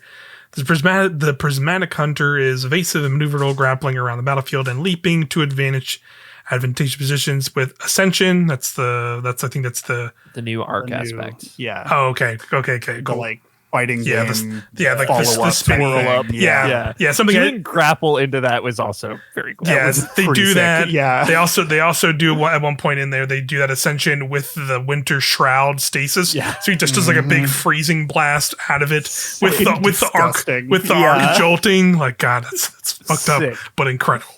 But awesome. So yeah, I think they said here like starting prismatic build enables maneuverability with Winter Shroud providing a handy debuff. That stylish executioner, which now triggers by defeating enemy afflicted by any subclass, can activate from. So there you go. Like immediately you can like dodge, freeze a bunch of dudes, shoot them, and then you're going invisible immediately from that alone. That's like, I'm so happy for all the blink stands out there. It's gonna be finally sick as they hell. can blink on whatever the fuck they want. You know what I mean? Yeah. So your starting kit, I'll start with these abilities. It'll be Silence and Squall, that's the stasis super.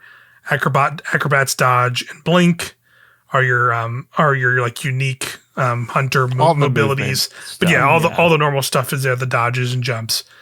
Let's see. Withering Blade. Golden Gun. Yeah. Oh, Golden Gun, is the other starting super as well. Yeah, good call. But yeah, Withering Blade is the stasis. Shurikens, Knife Trick, I think, is like the fan of knife blades. Right? I think so. Yeah.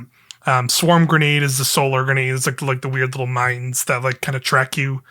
Duskfield Grenade, of course, the big that. Winter Shroud, again, that's the aspect hunter dodge where it makes the big ice blast.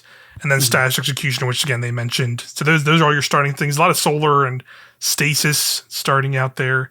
But of course, I noticed that they all like line up with the Transcendence Grenade. Yeah, so totally. Sense. Totally. Yep. But you'll be able to unlock all the other stuff.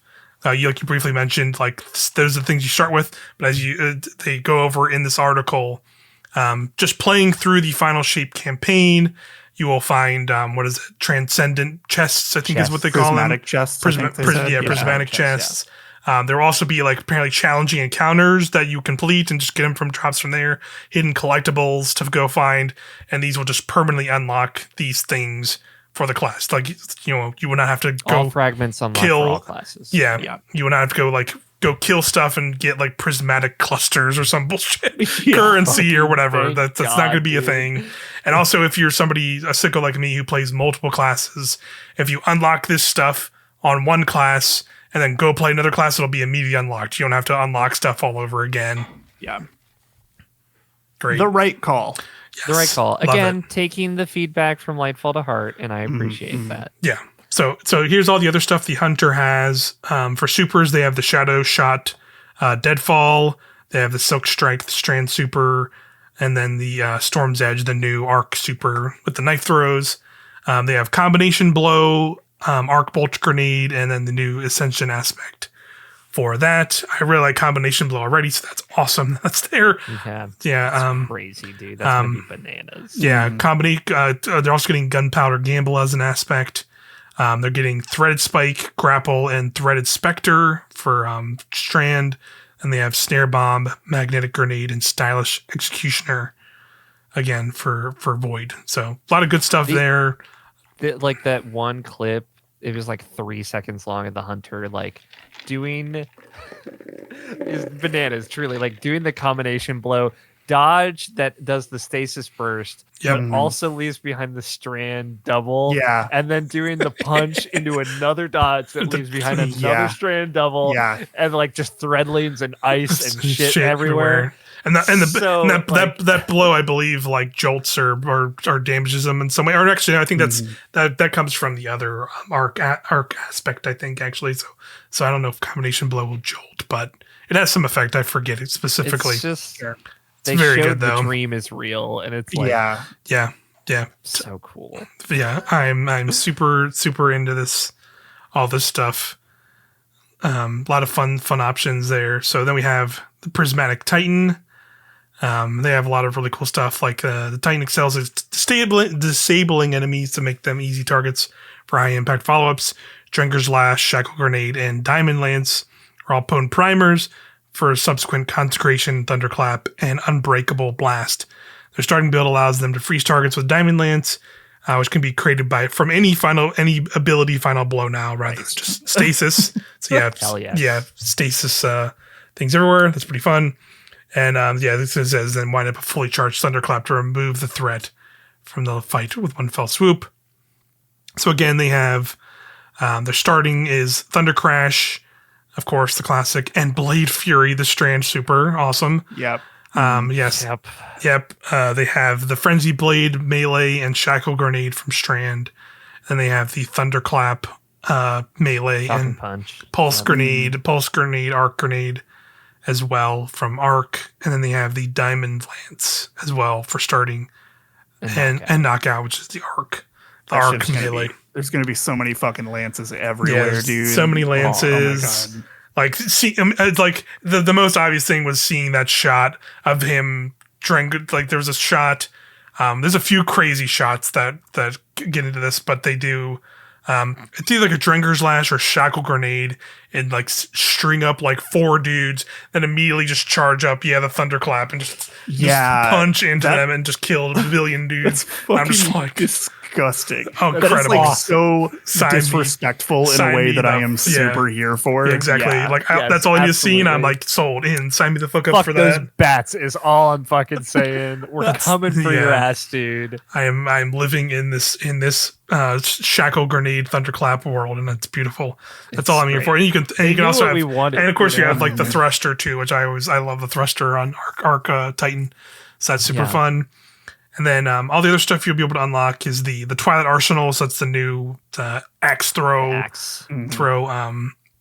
Void Super. You have the shield throw from Void, suppressor grenades, and the new Unbreakable aspect. And then you have what else? You have the Drenger's Lash, which is the make a barricade, make the strand blasts come out. Aspect. You have Hammer of Soul, Hammer Strike, Thermite Grenade, and Consecration from Solar. Glacial Quake, Shiver Strike, Glacier Grenade as well from this as well. So I saw in one shot, good lord, a Titan do.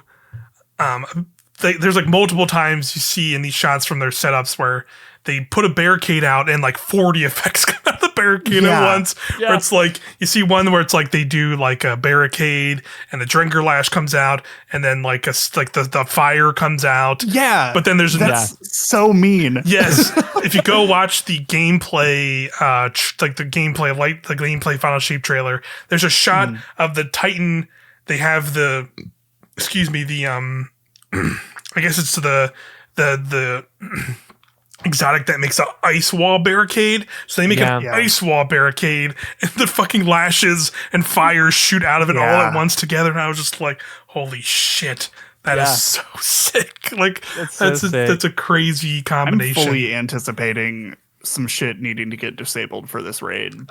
This raid's gonna have like the longest disable list in the history of Destiny for sure. Just don't use Prismatic. It's fine. It's fine. You'll be fine probably without it. Yeah, just disabling the entire Prismatic subclass for Final Shape would be very funny.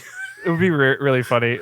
There is we've seen the Warlock doing the the teleport melee on Arc with 3 charges from Strand, but like also Titan over here, Frenzied Blade has 3 charges, and that's 3 consecrations back to back to back as well, which is that's fucking awesome. Yeah, that's a good point. That's pretty cool. I'm excited for them to do, because they mentioned they're also doing like passes on all of these like abilities and aspects and everything. Yeah. Like some people's first reaction was just like, hey, a lot of this stuff is kind of dog shit. There's but like some they're stuff going to like, be tuning a lot of it, right? And it's not going to be dog shit anymore, for sure. Consecration is something that always looks really cool, but I felt like just from talking or hearing like other Titan players play around with it, they're just like, it's not as good as it looks like it should be. Yeah. You know, so I'm excited for them to just like fucking let the leash off of that thing.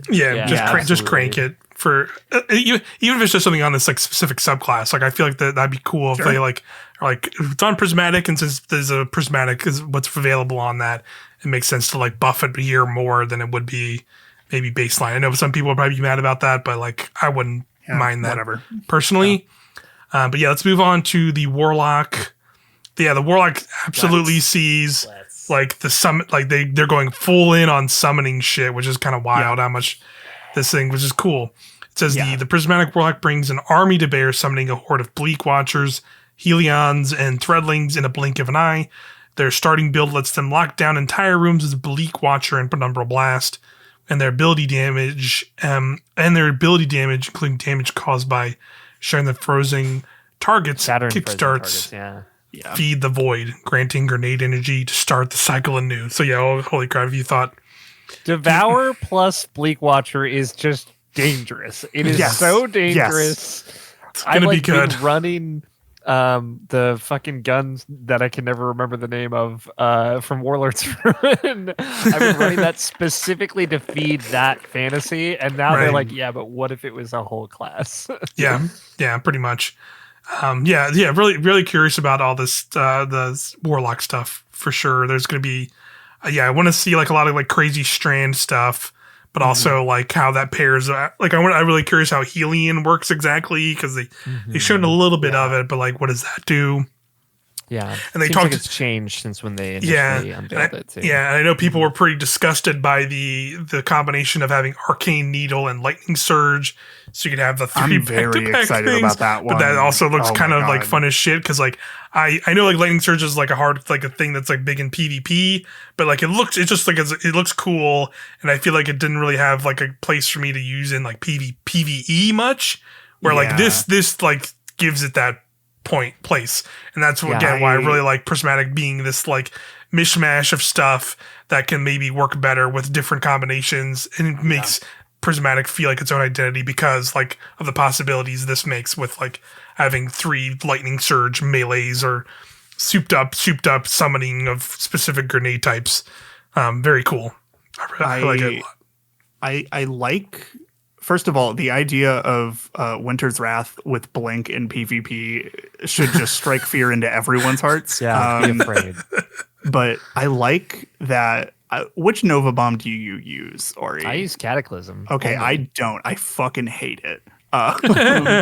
My slow bomb baby. I'm a Vortex guy entirely, because every time I use the Slova Bomb, I shoot it accidentally. It just like goes off and veers off somewhere. Yeah. Or it like just explodes before it hits like the boss or something. And the damage is pretty much the same as the Vortex one anyway. But I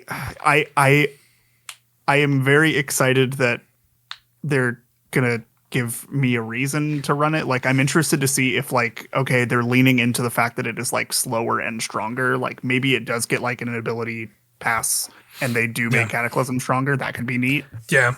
So probably wouldn't. I definitely would like to see Void World. I know like Devour is still, of course, like a good thing. I know they've like made adjustments to that, but I think like some of the actual abilities of the Void Warlock could feel like a little stronger in my opinion. I never liked the melee for the new one. Yeah, because like there was definitely a point where like Void Warlock was still like one of my favorite classes to run like in Destiny, and I feel like it's definitely just been from the natural cadence of all of these other things that have come since then. It's been kind of power crept a little bit, right? So like it does not feel as potent as it used to be.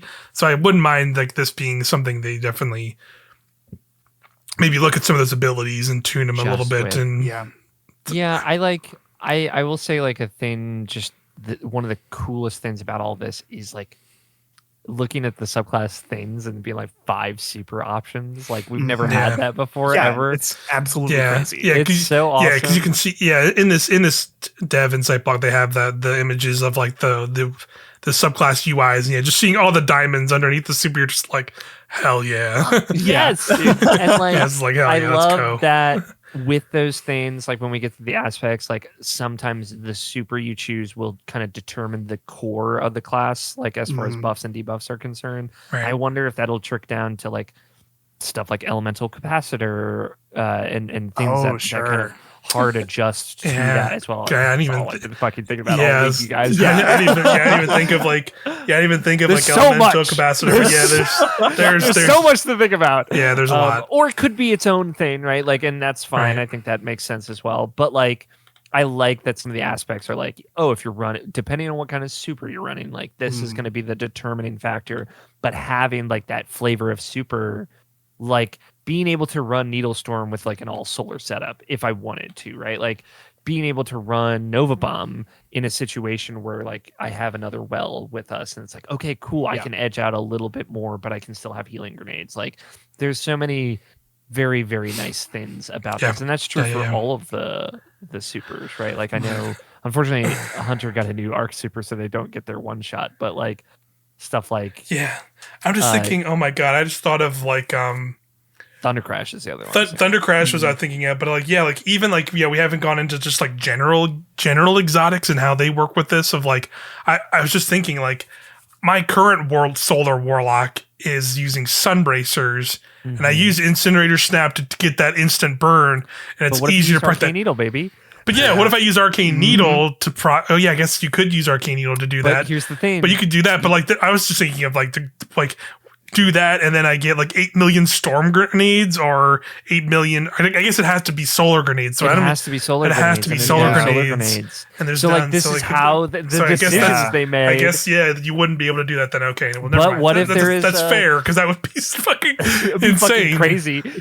Or like infinite healing grenades, just like throw them for a minute. It's like 50 Bleak Watchers. It's fine. Yeah. Oh, that's true. I didn't even think of that. Like, which again, they had to make some decisions. But like, think of maybe an exotic modifier on your class item that like gives you something similar to that, right? That's like, true. It's not out of the range of possibility, and that it feels so limitless right now. Even like with like we see the chart of the limitations that exist, like that we're like our build crafting brains are just but like that sign can't stop me. I don't know how to read. Yeah, but there's still some pretty cool things you can do like with some of these builds, like because I also use Getaway Artists on Arc.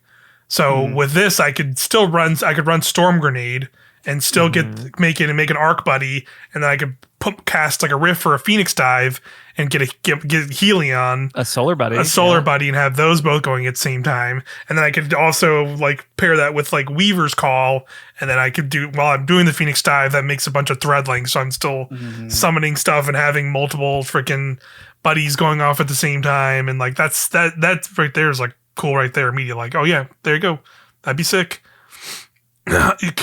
Osmiomancy Gloves works with this because they have Cold Snap grenades, so you can have Cold Snap grenades recharge quicker, and they're better versions of those. It grants an extra one, so you get two Cold Snap grenades and 2 Bleak Watchers, and then you use that with Feeds Void, like they said, the cycle that thing, so you have even more probably Bleak Watchers through Osmiomancy too. So like that alone, insane. It's insane, just the amount of things you'll be creating on Warlock. Yeah, I'm looking at like you could do Incinerator Snap to like ignite somebody, which would proc Feed the Void if like you already have Devour going and like shit like that, like, and you just get your fucking grenades back. Like that's crazy. Yep. I'm just sorry now I'm definitely sitting here looking through, just like scrolling through some exotics, being like, okay. That's what I've been doing all week. I know, it's so exciting. I love the feeling of infinite possibilities. It's like something that the game needed, clearly, because we're so excited about it, and it's good to just have it. Yeah, to definitely to open it up in a way that we haven't, and I feel like we haven't had in a while. That's like really exciting. Okay, so let's see. Yeah, again, this is where they reiterate our ultimate goal with the final shape is as you progress to the journey to save the traveler and humanity, you're able to continue to experiment with new build crafting options and find novel ways to tackle the challenges ahead of you. There's no currency to earn to unlock these new build crafting elements. When you find a prismatic chest in the world after a particular battle, they're immediately granted and available to use. Part of building Prismatic was ensuring that every option and combination felt viable across a variety of content and difficulties, so most of the abilities you've seen here have also had a tuning pass, and we'll share the details of the final shape release. Aspects that were damage type specific have had their requirements loosened for when using Prismatic, for example, Diamond Lance and Feel the Boy are just agnostic. So there you go. So it's specifically for Prismatic for some of that stuff. That's not everything, obviously. Understandable. But still good, yeah. Let's see. Yeah, and this is where they talk about the grenades. So you have the new grenades when you go Transcendent. To get Transcendent, you have now a light meter and a dark meter that is under your super meter and doing light damage or dark damage. Fills those meters. I made the joke on our stream that it is red mage, but it is literally just that. Yeah. So pretty much. Conceptually, it is red mage, which is cool. Yeah, and like I think a cool conceit too they also added is that if you're using a kinetic weapon, it'll charge both meters at the same time, but it'll be a little bit slower than those. But if one of the meters is filled, it will then fill the other meter just as fast as you would if you're using any of the other things. I think that's that's a cool way to include that. Yeah, I think so. In that stuff. Yeah. So here's the grenade descriptions for everybody. So yeah, Hunter has hail fire spike, throw a device charged with stasis matter and solar energy that attaches to surfaces or targets, and then erupts into a slowing storm. After a short duration, the device ignites, creating a deadly, scorching cyclone. Electrified snare, throwing an explosive device energized with strand matter and arc energy that detonates in a supercharged suspending burst. The suspended target takes heavy damage over time and chains jolting lightning to nearby enemy targets. That one might be the coolest one, though. Yeah, I will say, like useful wise, like that one's really fucking good. It's just a immediate suspend and jolt. Suspend jolt? Like, are you kidding me? Yeah, very good. And then last one we have freezing singularity, which is the warlocks. It's throw a mass of void energy and stasis matter on impact. It deploys a miniature black hole orbited by a halo of slowing ice. After a short duration, the black hole implodes, suppressing and dealing heavy damage to all nearby targets. I didn't realize it's suppressed as well. Yeah, that's cool. That's kind of nutty. Yeah, suppressed. Pretty good. Yeah. Shout out like everyone that had Duskfield grenades that missed the suck. The suck is back. Yeah, the suck is back. Baby. The suck lives on. The suck lives on. Yeah. So next up, they go over some of the fragments. There will be 21 available prismatic fragments instead of the 14 to 16, which the other classes currently have. And this is again what they say: if you finish the campaign on your hunter and want to start your Titan will have all fragments you've unlocked on your hunter. So again, if you just unlock everything on your first kind of playthrough or go about it, you can just have everything, or vice versa. If you just seems like you unlock unlock aspects and stuff, but right. So here is the fragments they have listed. Fragment Facet of Balance. Rapidly defeating targets with light damage grants melee energy. Rapidly defeating targets with a dark damage grants grenade energy. So that's basically that indomitability perk from the weapons we got just now. So that's pretty cool. Yeah, it's just like reversed. So like that would go fucking crazy on any of the Brave Arsenal, honestly. Yeah. Yep. Pretty good.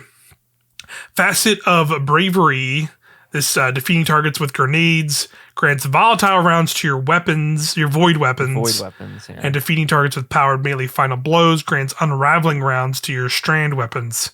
Yeah, cool. Sick as hell. That one is, I think, just two of them just put together. I love the a lot of them are Are that Which, like, shout out. But that's sick as hell. The fucking volatile void grenade one. I use it all the fucking time. I use it It's all the so time good. too. Yeah. Volatile around reckless rips. I'm happy to report. Yeah. We haven't even gotten into light yet. We haven't gotten into it. We're not going to be able to talk too much about it, but it's good. It's pretty good.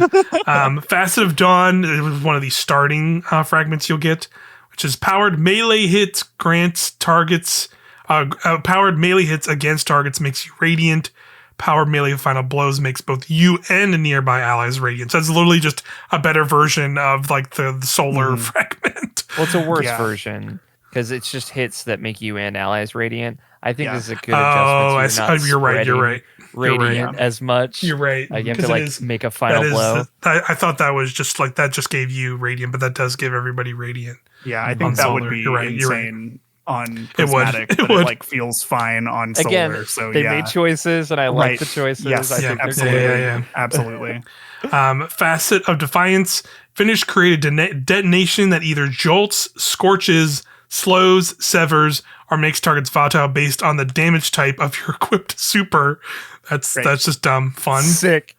Yep. Jolt finisher sounds like actually very strong, very powerful in my opinion, but I'm all for that. Facet of Dominance: your void grenades weaken and your arc grenades jolt. Great. Cool. Simple, easy. Facet of Generosity: defeating targets while Transcendent creates orbs of powers for your allies. It's all right. So the GM one. The GM one, yep. Facet of Grace: damaging targets with kinetic weapons grants you bonus Transcendence energy. Defeating targets with your super grants you nearby allies bonus Transcendence energy. Cool. Facets of Hope is another starting fragment. While you have an elemental buff, your class ability regenerates more quickly. Facet of Justice. That's gonna go fucking crazy on Warlock. Yeah. Considering that like it's leaning into the like minion shit that you have to spend your class ability for, like absolutely crazy. Yep. Just keep making yourself radiant and phoenix diving until your heart's content, like all the time. You know how easy it is to get amplified? Like it's true. Yep. Shoot one forbearance shot. Facet of Justice: while Transcendent, your ability final blows explode. Tight. I don't know what that means though. They just explode. That's all. That doesn't matter. What else? What's happening? It's just it's probably just like it doesn't say elemental explosion, so it just could be like a general like extra little explosion. Like I don't think it's like I think if it was like a specific verb, it would be that Sounds verb. cool though. But I would imagine like, it's probably going to be like whatever that particular element is. Because there's like a void explosion. Like a chain reaction. It's just like ignition. it's just like a chain reaction or like a dragonfly explosion. Probably. I can see that. That's cool. Yeah. Facet of Protection: while surrounded by enemies, you're more resistant to incoming damage. Like that just seems like a baseline. I'm just gonna leave that one on. Yeah, pretty much. Time. Facet of Purpose is another starting one. It's picking up an orb of power. Grants either amplified, restoration, frost armor, woven mail, or overshield based on the damage type of your equipped super.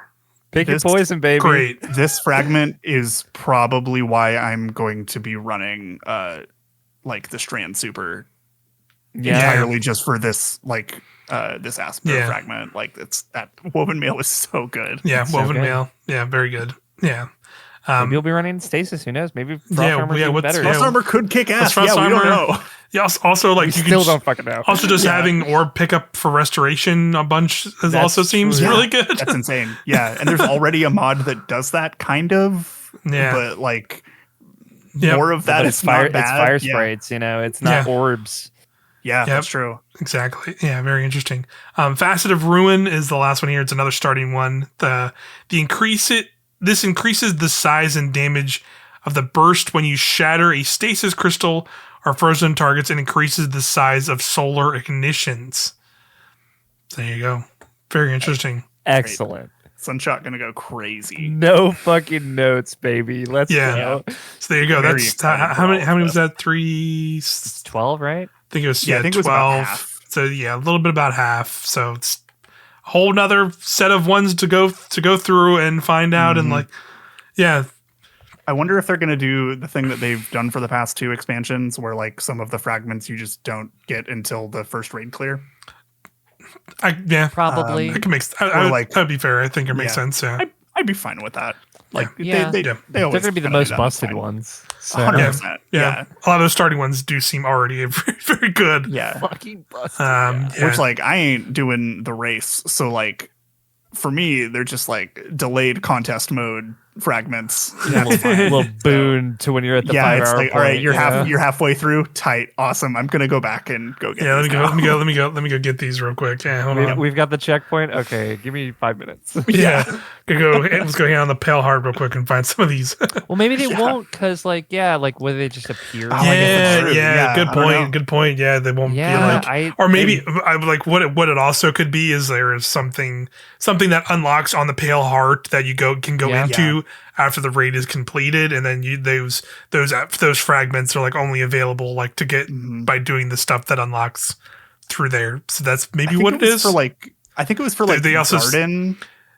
They did like while the Garden race was happening on the moon was whenever they also started spawning in like the Vex would just appear and just fuck shit up. Yep. Yeah, and so like I wonder if it's maybe going to be something kind of like that, because I thought that was really cool. Yeah. Because that was before I was like into raiding. Same. And so I'm just like, I feel like I'm contributing to the overall narrative still. Yeah. Fight. Yeah. Right. There's some people doing some crazy shit in a raid. I'm just hanging out on the moon, whatever. Yeah, totally. Absolutely. It was great. I thought that was really cool, and I've always wanted them to kind of do that stuff again. Well, they said how like the Pale Heart. I mean, this was from the original reveal. Again, just wasn't enough time to cover in this gameplay stuff.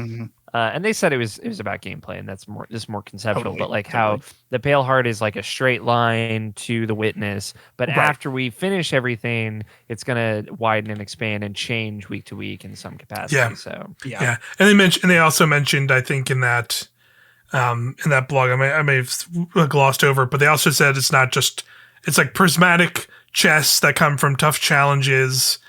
And I'm assuming like certain moments in the story, maybe campaign, but they also mentioned collectibles. So maybe there's certain collectibles that are only able to get post this certain point and this, or like post raid locations. Whatever. Maybe they're going to be something kind of akin to like a region chest or something for some of the prismatic ones. I don't know. But yeah, for sure. It'd be cool. I'm excited to find out. Yeah, same.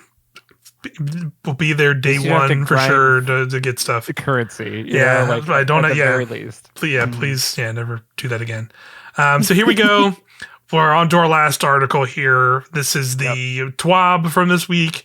This is lighter, luckily, but it does have some good information because if you watch the gameplay preview, and I mentioned it briefly, I think there's updates to the HUD finally coming to the game as well in the final shape. It looks great. They overview that here in this TWAB. And they also give a little bit of details on Pantheon, but not everything. But also just enough. But also so much stuff is leaked from Pantheon. It's crazy. Stuff is leaked. If you want to know, go find it. We're not going to talk about it here. But yeah, like if you really do want to know what's up with Pantheon, it's out there. To say the least. But yeah, so we'll go through this. They just kind of recapped a bunch of stuff. Like you said, there's some with Into the Light this week. They put like a cool like cinematic like CG looking cutscene at the front of it that is really sick. It's really good. It's really cool. I think they've since posted it to Twitter, so you should go watch it if you want to see it. Yeah, there's also tons of high res images that are wallpapers are tight. They're all the first one is like that sick ass like warlock like spear, making like a spear bomb void thing, or no, maybe Titan. It might be a Titan there. I think it's a Titan. I think it's a Titan. I think it's I don't know. I think it's a warlock. It looks like the warlock melee. Yeah, the melee. Yeah, that might be it. But then there's the warlock doing a chaos reach down below. Yeah. So I think it might be that, but I don't know.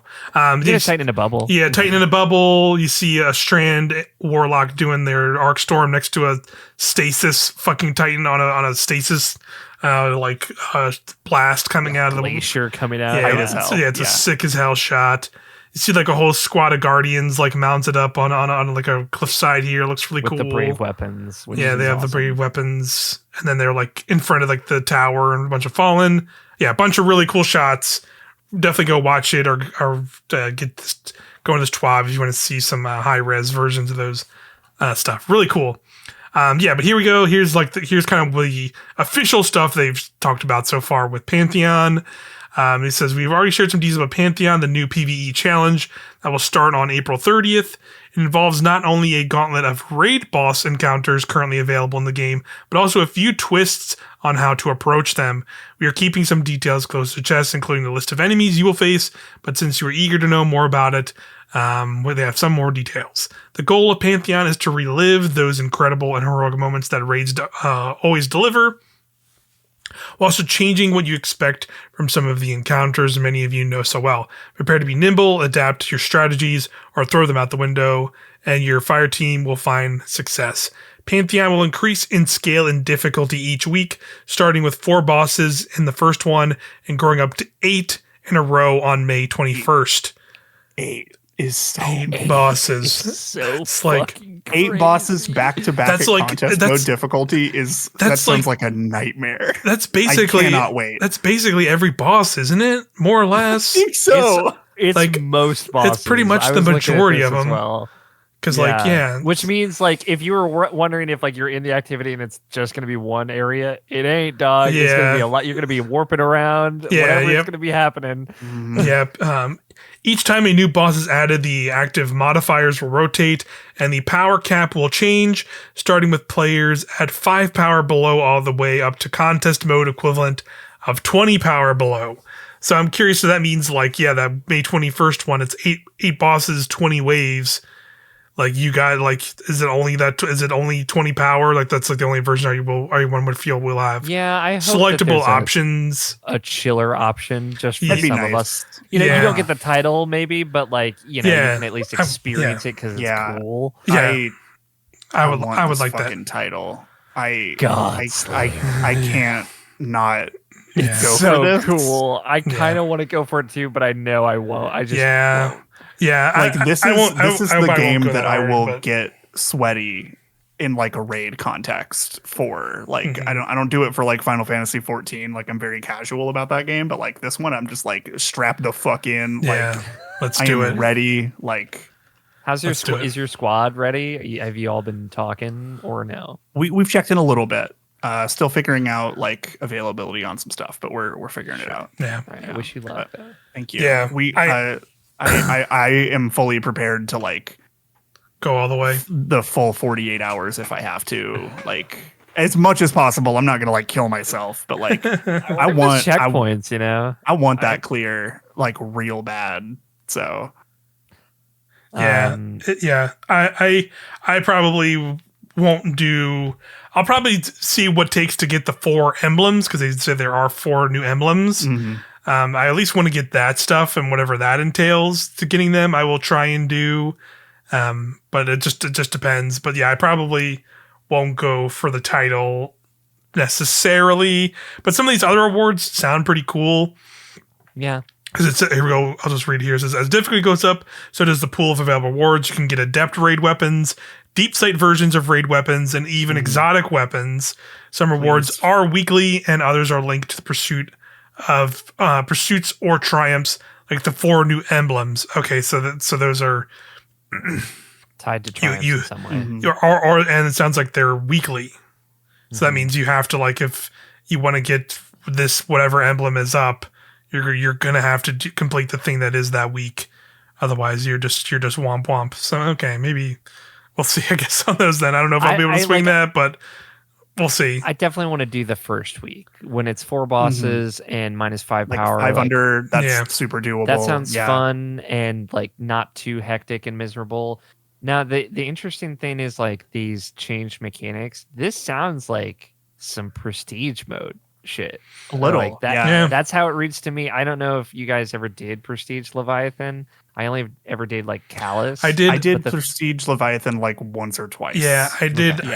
I did prestige. I think I did 1 or 2 of the raid layers prestige Okay. because that was like when I was in that haze of like trying out all the content and getting people to do it. They were like, yeah, let's do the prestige stuff. And that was like, man, I'm kind of glad prestige is not still a thing. Cause like those had extra modifiers where it's like you had to use very specific, like weird loadouts and shit too, where it's like, oh, when you use this weapon and runs out of ammo, you are like forced to switch to another gun to like use this. And you constantly have to be rotating to even like use your weapons and stuff. It was and super weird. Yeah. And sometimes it's like, oh, you can only use like fusion rifles in these slots and this kind of energy or like this kind of heavy weapon. And it was just like, yeah, it was pretty brutal stuff.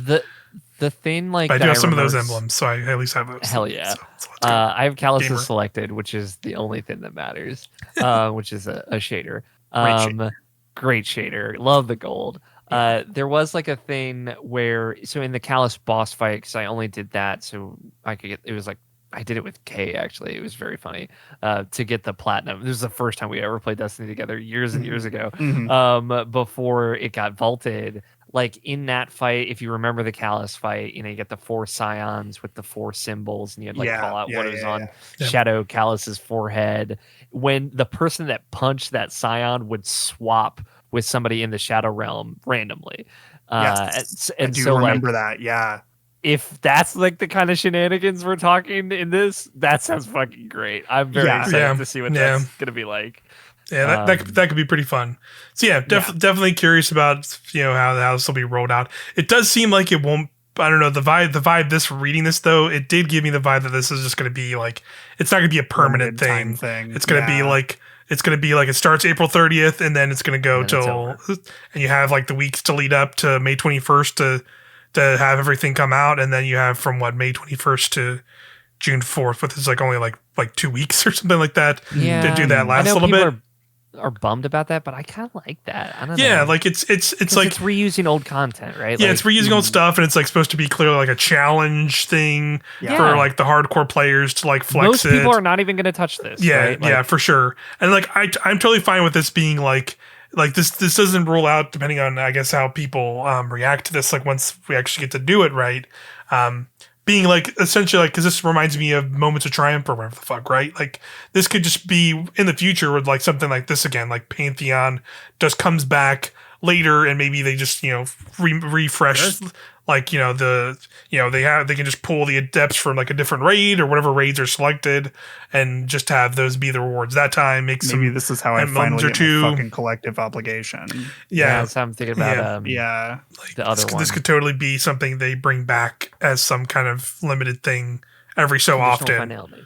Yeah, so, I think that's a great idea. That'd be cool. Yeah, this is also like a good. Totally. I think this is for something as ambitious as this sounds. Like I'm okay with them being like, let's just test it out and see like what people think of it, and then like maybe bring it back in a fuller capacity down the line. Sure. If it's like super popular, this could be like something that they bring back because like as it stands, like as of right now, we don't necessarily know if they're doing another reprised raid.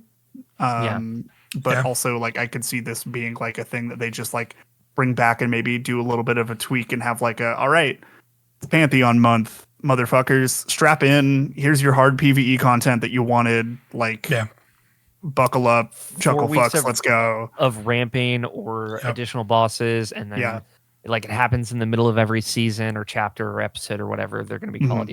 Like I think this is a fun thing to come and go. Yeah, like kind of like Trials. I would be super into that. Yeah, like I was gonna say it's like almost like a GM sort of. They can make it like almost like a GM adjacent sort of thing where like GMs have those. They obviously they've kind of lengthened the amount of those that are around, and like who knows if they're gonna change how those are rolled out with episodes. I assume they will be adjusted in some way, shape, or form, but we don't know how much. But like I think Pantheon could easily be a thing that could be slotted in every so often in the way that like Moments of Triumph comes around once a year and is like, oh yeah, here's this big moment, and like you can get these little things and kind of celebrate and kind of rewind with this past year of Destiny, and then like they could do a similar thing of just like, all right, here's this big raid moment that's like not necessarily like a big day one raid experience, but is in the same kind of echelon because it is raid content for that hardcore people that would be there for that kind of stuff. So like, I think it's totally cool for that kind of stuff. Is that motherfucker the fucking whatever obsolete mind from Garden gonna be in one of these things? That's like my least favorite fucking boss fight. I like Garden, okay? He's coming. I like Garden. It's just that no Garden slander on this podcast. I will not stand for it. We are Garden enjoyers. We're Gardens. We are enlightened here on this podcast. Well, I'm not. I still need 2 drops. Okay, yeah. I need enlightened too, but I'm waiting for the weapons to be craftable. Same. Yeah, I've never gotten the helmet from that fucking raid. It's unbelievable. But yeah, this will be cool. But yeah, let's next up from here. Let's talk about the HUD stuff. Because this is, I think we're all pretty stoked for this. It looks great. Yeah, you can see it in the game, in the gameplay preview. It's definitely something we all talked about a bunch on this podcast previously, for sure. About like, hey, it sucks not being able to read buffs on the side because there's like 8 billion things trying to combat with each other, and like, hey, sometimes this like straight up eats buff timers and things. So if you're not prepared for these things, you're just kind of done. So they're finally making changes with the final shape. I guess for the video version, I'll just put like some of the screenshots they use in the thing to show it, so it'll make more sense. But basically, if you're familiar enough with Destiny, there's basically now going to be the activity buffs. So anything that is like critical to like either like debuff timers in a raid or some kind of other activity related buff or debuff is now going to be displayed right under your health bar from here on. On the left hand side, normally where buffs are now, there's just going to be more like general, like positive buffs. So like subclass stuff like Radiant, Jolt, and like volatile rounds. I've seen like all kinds of stuff like that is going to be in that left hand side. Like you can see in the screenshot that's here in this. Again, they're in Golgoroth, which is the one that I know is pretty classic for like people can see the unstable light buff and they can see it, so it causes wipes. Yeah, they picked a good one. So they show this one pretty clearly of like this is how it works now.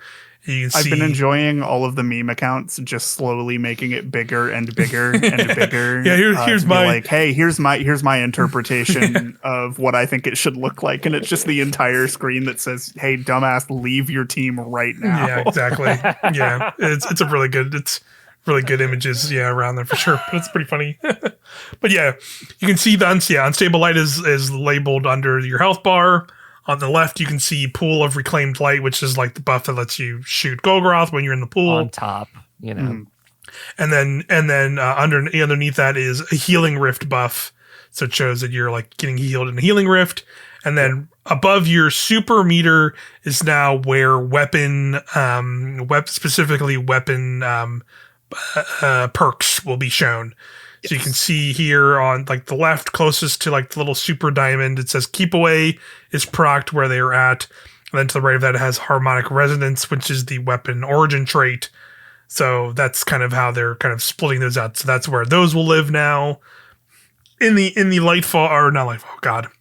Final Shape gameplay preview, they originally on the right hand side of the screen were showed cooldowns for things, but they clarified in this TWAB that they might be changing those. They might be also that left field still now. They were specifically looking for feedback on it. Which I think is good. They said they're not doing that. That is not how this is going to launch. But what do you guys think? I personally would like the things separated.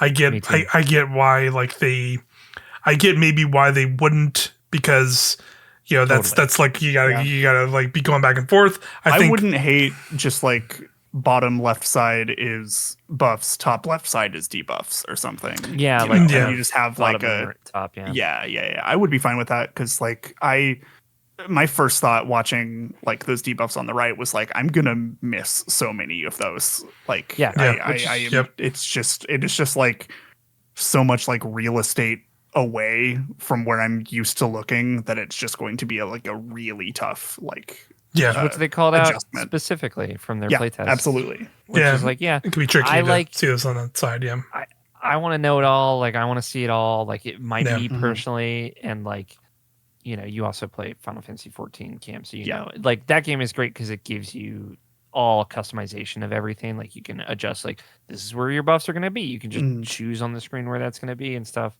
I love that. I know that's kind of like a lot to give anyone, let alone like everyone in the game, and kind of the need to adjust that in order to get kind of set up is. I also wonder just how, like, if the system wasn't built for that, like with that in mind to begin with, like that could just be like a huge ask of the development team too. So it would be great. Like I'd love that. But yeah, I'm here for right side stuff, or like you said, Cam, top and bottom stuff. Yeah. I would like that too. Like I wouldn't mind if it was on the right and it's just all the debuffs. But I wouldn't mind. Yeah, what you both were saying, where it's just maybe have like positive buffs, kind of like maybe like lift them up a little bit higher. And have like those displayed, and like have like a little space and have cooldowns like at least have them just like separated, so it's like not all one little thing. But yeah, that also obviously would make that left side like way busier, potentially too, than it ever was before. So I could see them trying to figure it out. But it's a tough thing to solve for sure. Plus the HUD is getting busier with like the transcendence meter and things like that. They like this. Talking about culmination, kind of going back to the things of like they were clearly doing stuff like changing guns like the Memento Mori and fusion rifle and Vex, and having that stuff on the reticle now like makes way more sense. Absolutely. And honestly, I would be okay with them like just giving you the option to fold that all into the reticle, so I don't need to see like Vex mid the class overcharge on the left all the time. I can just use the reticle for that or whatever. I know that's still limited information in a way, but like to help clean things up a bit. But I like all the things that they're doing. It's good. Yeah, definitely a good direction. And the other thing they pointed out is like some of the little actual icon changes they're making too. Where I like those quite a bit. Same, I like them quite as bit as well. And they show like how they like slightly change, and like they show like kind of like a lot of the buffs have kind of like an extra little like protrusion on them. Yeah. And like the debuffs have like an extra like the red and have a protrusion going down to kind of like differentiate some of them more and stuff. For colorblind people, which is great. Totally for colorblind players, it helps as well. So yeah, I like those changes. So yeah, pretty positive on that stuff. Again, this will be buff stuff that comes in the final shape, and I'm sure they'll keep making little adjustments here and there. I just keep flashing back to the left side of the screen, Devour, Radiant, Amplified on the screen. Seeing that it's like, all at the same time. It's like very necessary. Yeah. This is sick. Yeah, this is sick, but also very necessary to have those all at once. Yeah. But yeah, last little bit here, just some PSA for people that was also in the TWAB was weapons that are going to be leaving the trials, Nightfall, Iron Banner, loot rotation, for final shape. They basically say what they are, and these are going to be the Unexpected Resurgence Glaive from Trials, the Cataphract GL3 grenade launcher, the Messenger, and Igneous Hammer. Those are the 4 weapons that are going to be leaving the loot pool for final shape. Nightfall is the Braytech rocket launcher and the Loaded Question fusion rifle. Iron Banner is Storm's Claw pulse rifle, Bite of the Fox sniper rifle, Pressurized Precision fusion rifle, and Swarm of the Raven heavy grenade launcher. And then the last Iron Banner week is April 30th, so that Pantheon week is the last Iron Banner week that we're going to be getting before. Not to play before shape. Oh, thank God. Finally. Get me away from Iron Banner. Let me play something else. Thank you. Yeah, for sure. But yeah, all the stuff will be going away. But if you've already gotten them, you still will be able to go focus them. Of course, like any weapons, they just won't be in the main rotation. Of course, just not the adept ones. Yeah, and the adept ones will not be around either from here on. There you go. That's all the news. We're at 9:05 p.m. Yeah, we're at in real life. We're at a little bit over 2 hours. So unfortunately, I think we'll leave it just all the news. There will be Onslaught next week to talk about. There's for sure. Onslaught. Good. That's all we need to say. Pretty much, it's great. Yeah. Having a great time as well. We are so back. We have never been more back for Destiny 2. Yeah. But we'll come back to next week. I'm sure there'll be maybe some other stuff to talk about. Obviously, just playing the game and Into the Light updates, we'll talk about then and there. But who knows? I'm sure we'll make it some insight blogs or some more info in the Twid, more details about Pantheon probably, since that's going to be like the week after, I think, at that point, or almost. Also, did you guys know that the music in the Whisper mission fucking rips? Yeah, it's really good. Oh my god. Whispers. Like I think that the boss music is a new track. I could be wrong about that. Right. But like it fucking man. It's good. It's that good thing. Is good. It's very good. I miss IO. Just everyone. I do too. Yeah. Pour one out for I saw those IO. like weird fossils in the walls at the start of the mission. I'm like, oh, okay. Yeah, the big, like the big like blue pool, and you're just like, yeah, okay, yeah. This looks. This IO, is pretty. I think this was is pretty. my favorite destination to just like fuck around on. Yeah. Just like hang out. It was great. Mine was Titan. Still, I really liked the vibes of Titan. But yeah, a lot of great stuff on IO for sure. I miss the Pyramidion so much. That's like the big thing for me. Yeah, that's like the big one Love for the me. Pyramidion. Pyramidion was like one of the best, easily the best D2 OG strike, and especially in terms of visuals and stuff that was in there. I really liked it. So love. Also, if you them happen to bring be that the back Strand someday, Titan that helped me get through Legend Avalon this last week, I love you. Thank you. You're an absolute legend. You're an Absolute absolute fucking unit. You beautiful Strand Titan out there. That'll do it for this week's Helm to Tower podcast. Exciting stuff. Bungie, big kudos to you and all the team over there making some incredible stuff for the final shape. And we, even if it was stuff you were already working on or stuff you kind of figured out and brought forward to here, or like made in this few month span, whatever went down, regardless. It's awesome. I'm very excited. Clearly a lot of people are very excited again for Destiny, and that's just nice to see. Ride the good waves, because I love that all these people are legitimately excited, and there's good vibes, and they're enjoying it, and God knows the devs need a W right now, and we're so grateful. I can speak for all of us, at least. Yeah, absolutely. But yeah, vibes are good. We'll be back with more, hopefully, good vibes next week in Destiny 2. Depends if I get a shiny Fallen Guillotine or not. We'll see how it goes. That's true. We have to try we can try and get one of those tonight. But yes, thanks everybody for watching here on youtube.com/HelmTower or listening on podcast services. We appreciate you very much. Also, I think I have to double check, but I think I made sure to, because Google Podcasts was it Google Podcasts or Google something else? Is no longer Podcasts. Yes, exactly. Yeah. It is no longer a thing. And I was looking at if it like auto sends our podcast to that service or not. I don't know if it did or not, but I did sign us up for Pocket Casts. Okay, cool. Cool. So we are on Pocket Cast, I believe now as well. I believe that is now. Yeah, I've heard it's a good service. So if you use that, and we weren't, I don't think I guess we were not on there originally, but it seems like we are now. I believe at least that's what it looks like on we use Pinecast to aggregate our podcast out to services and stuff.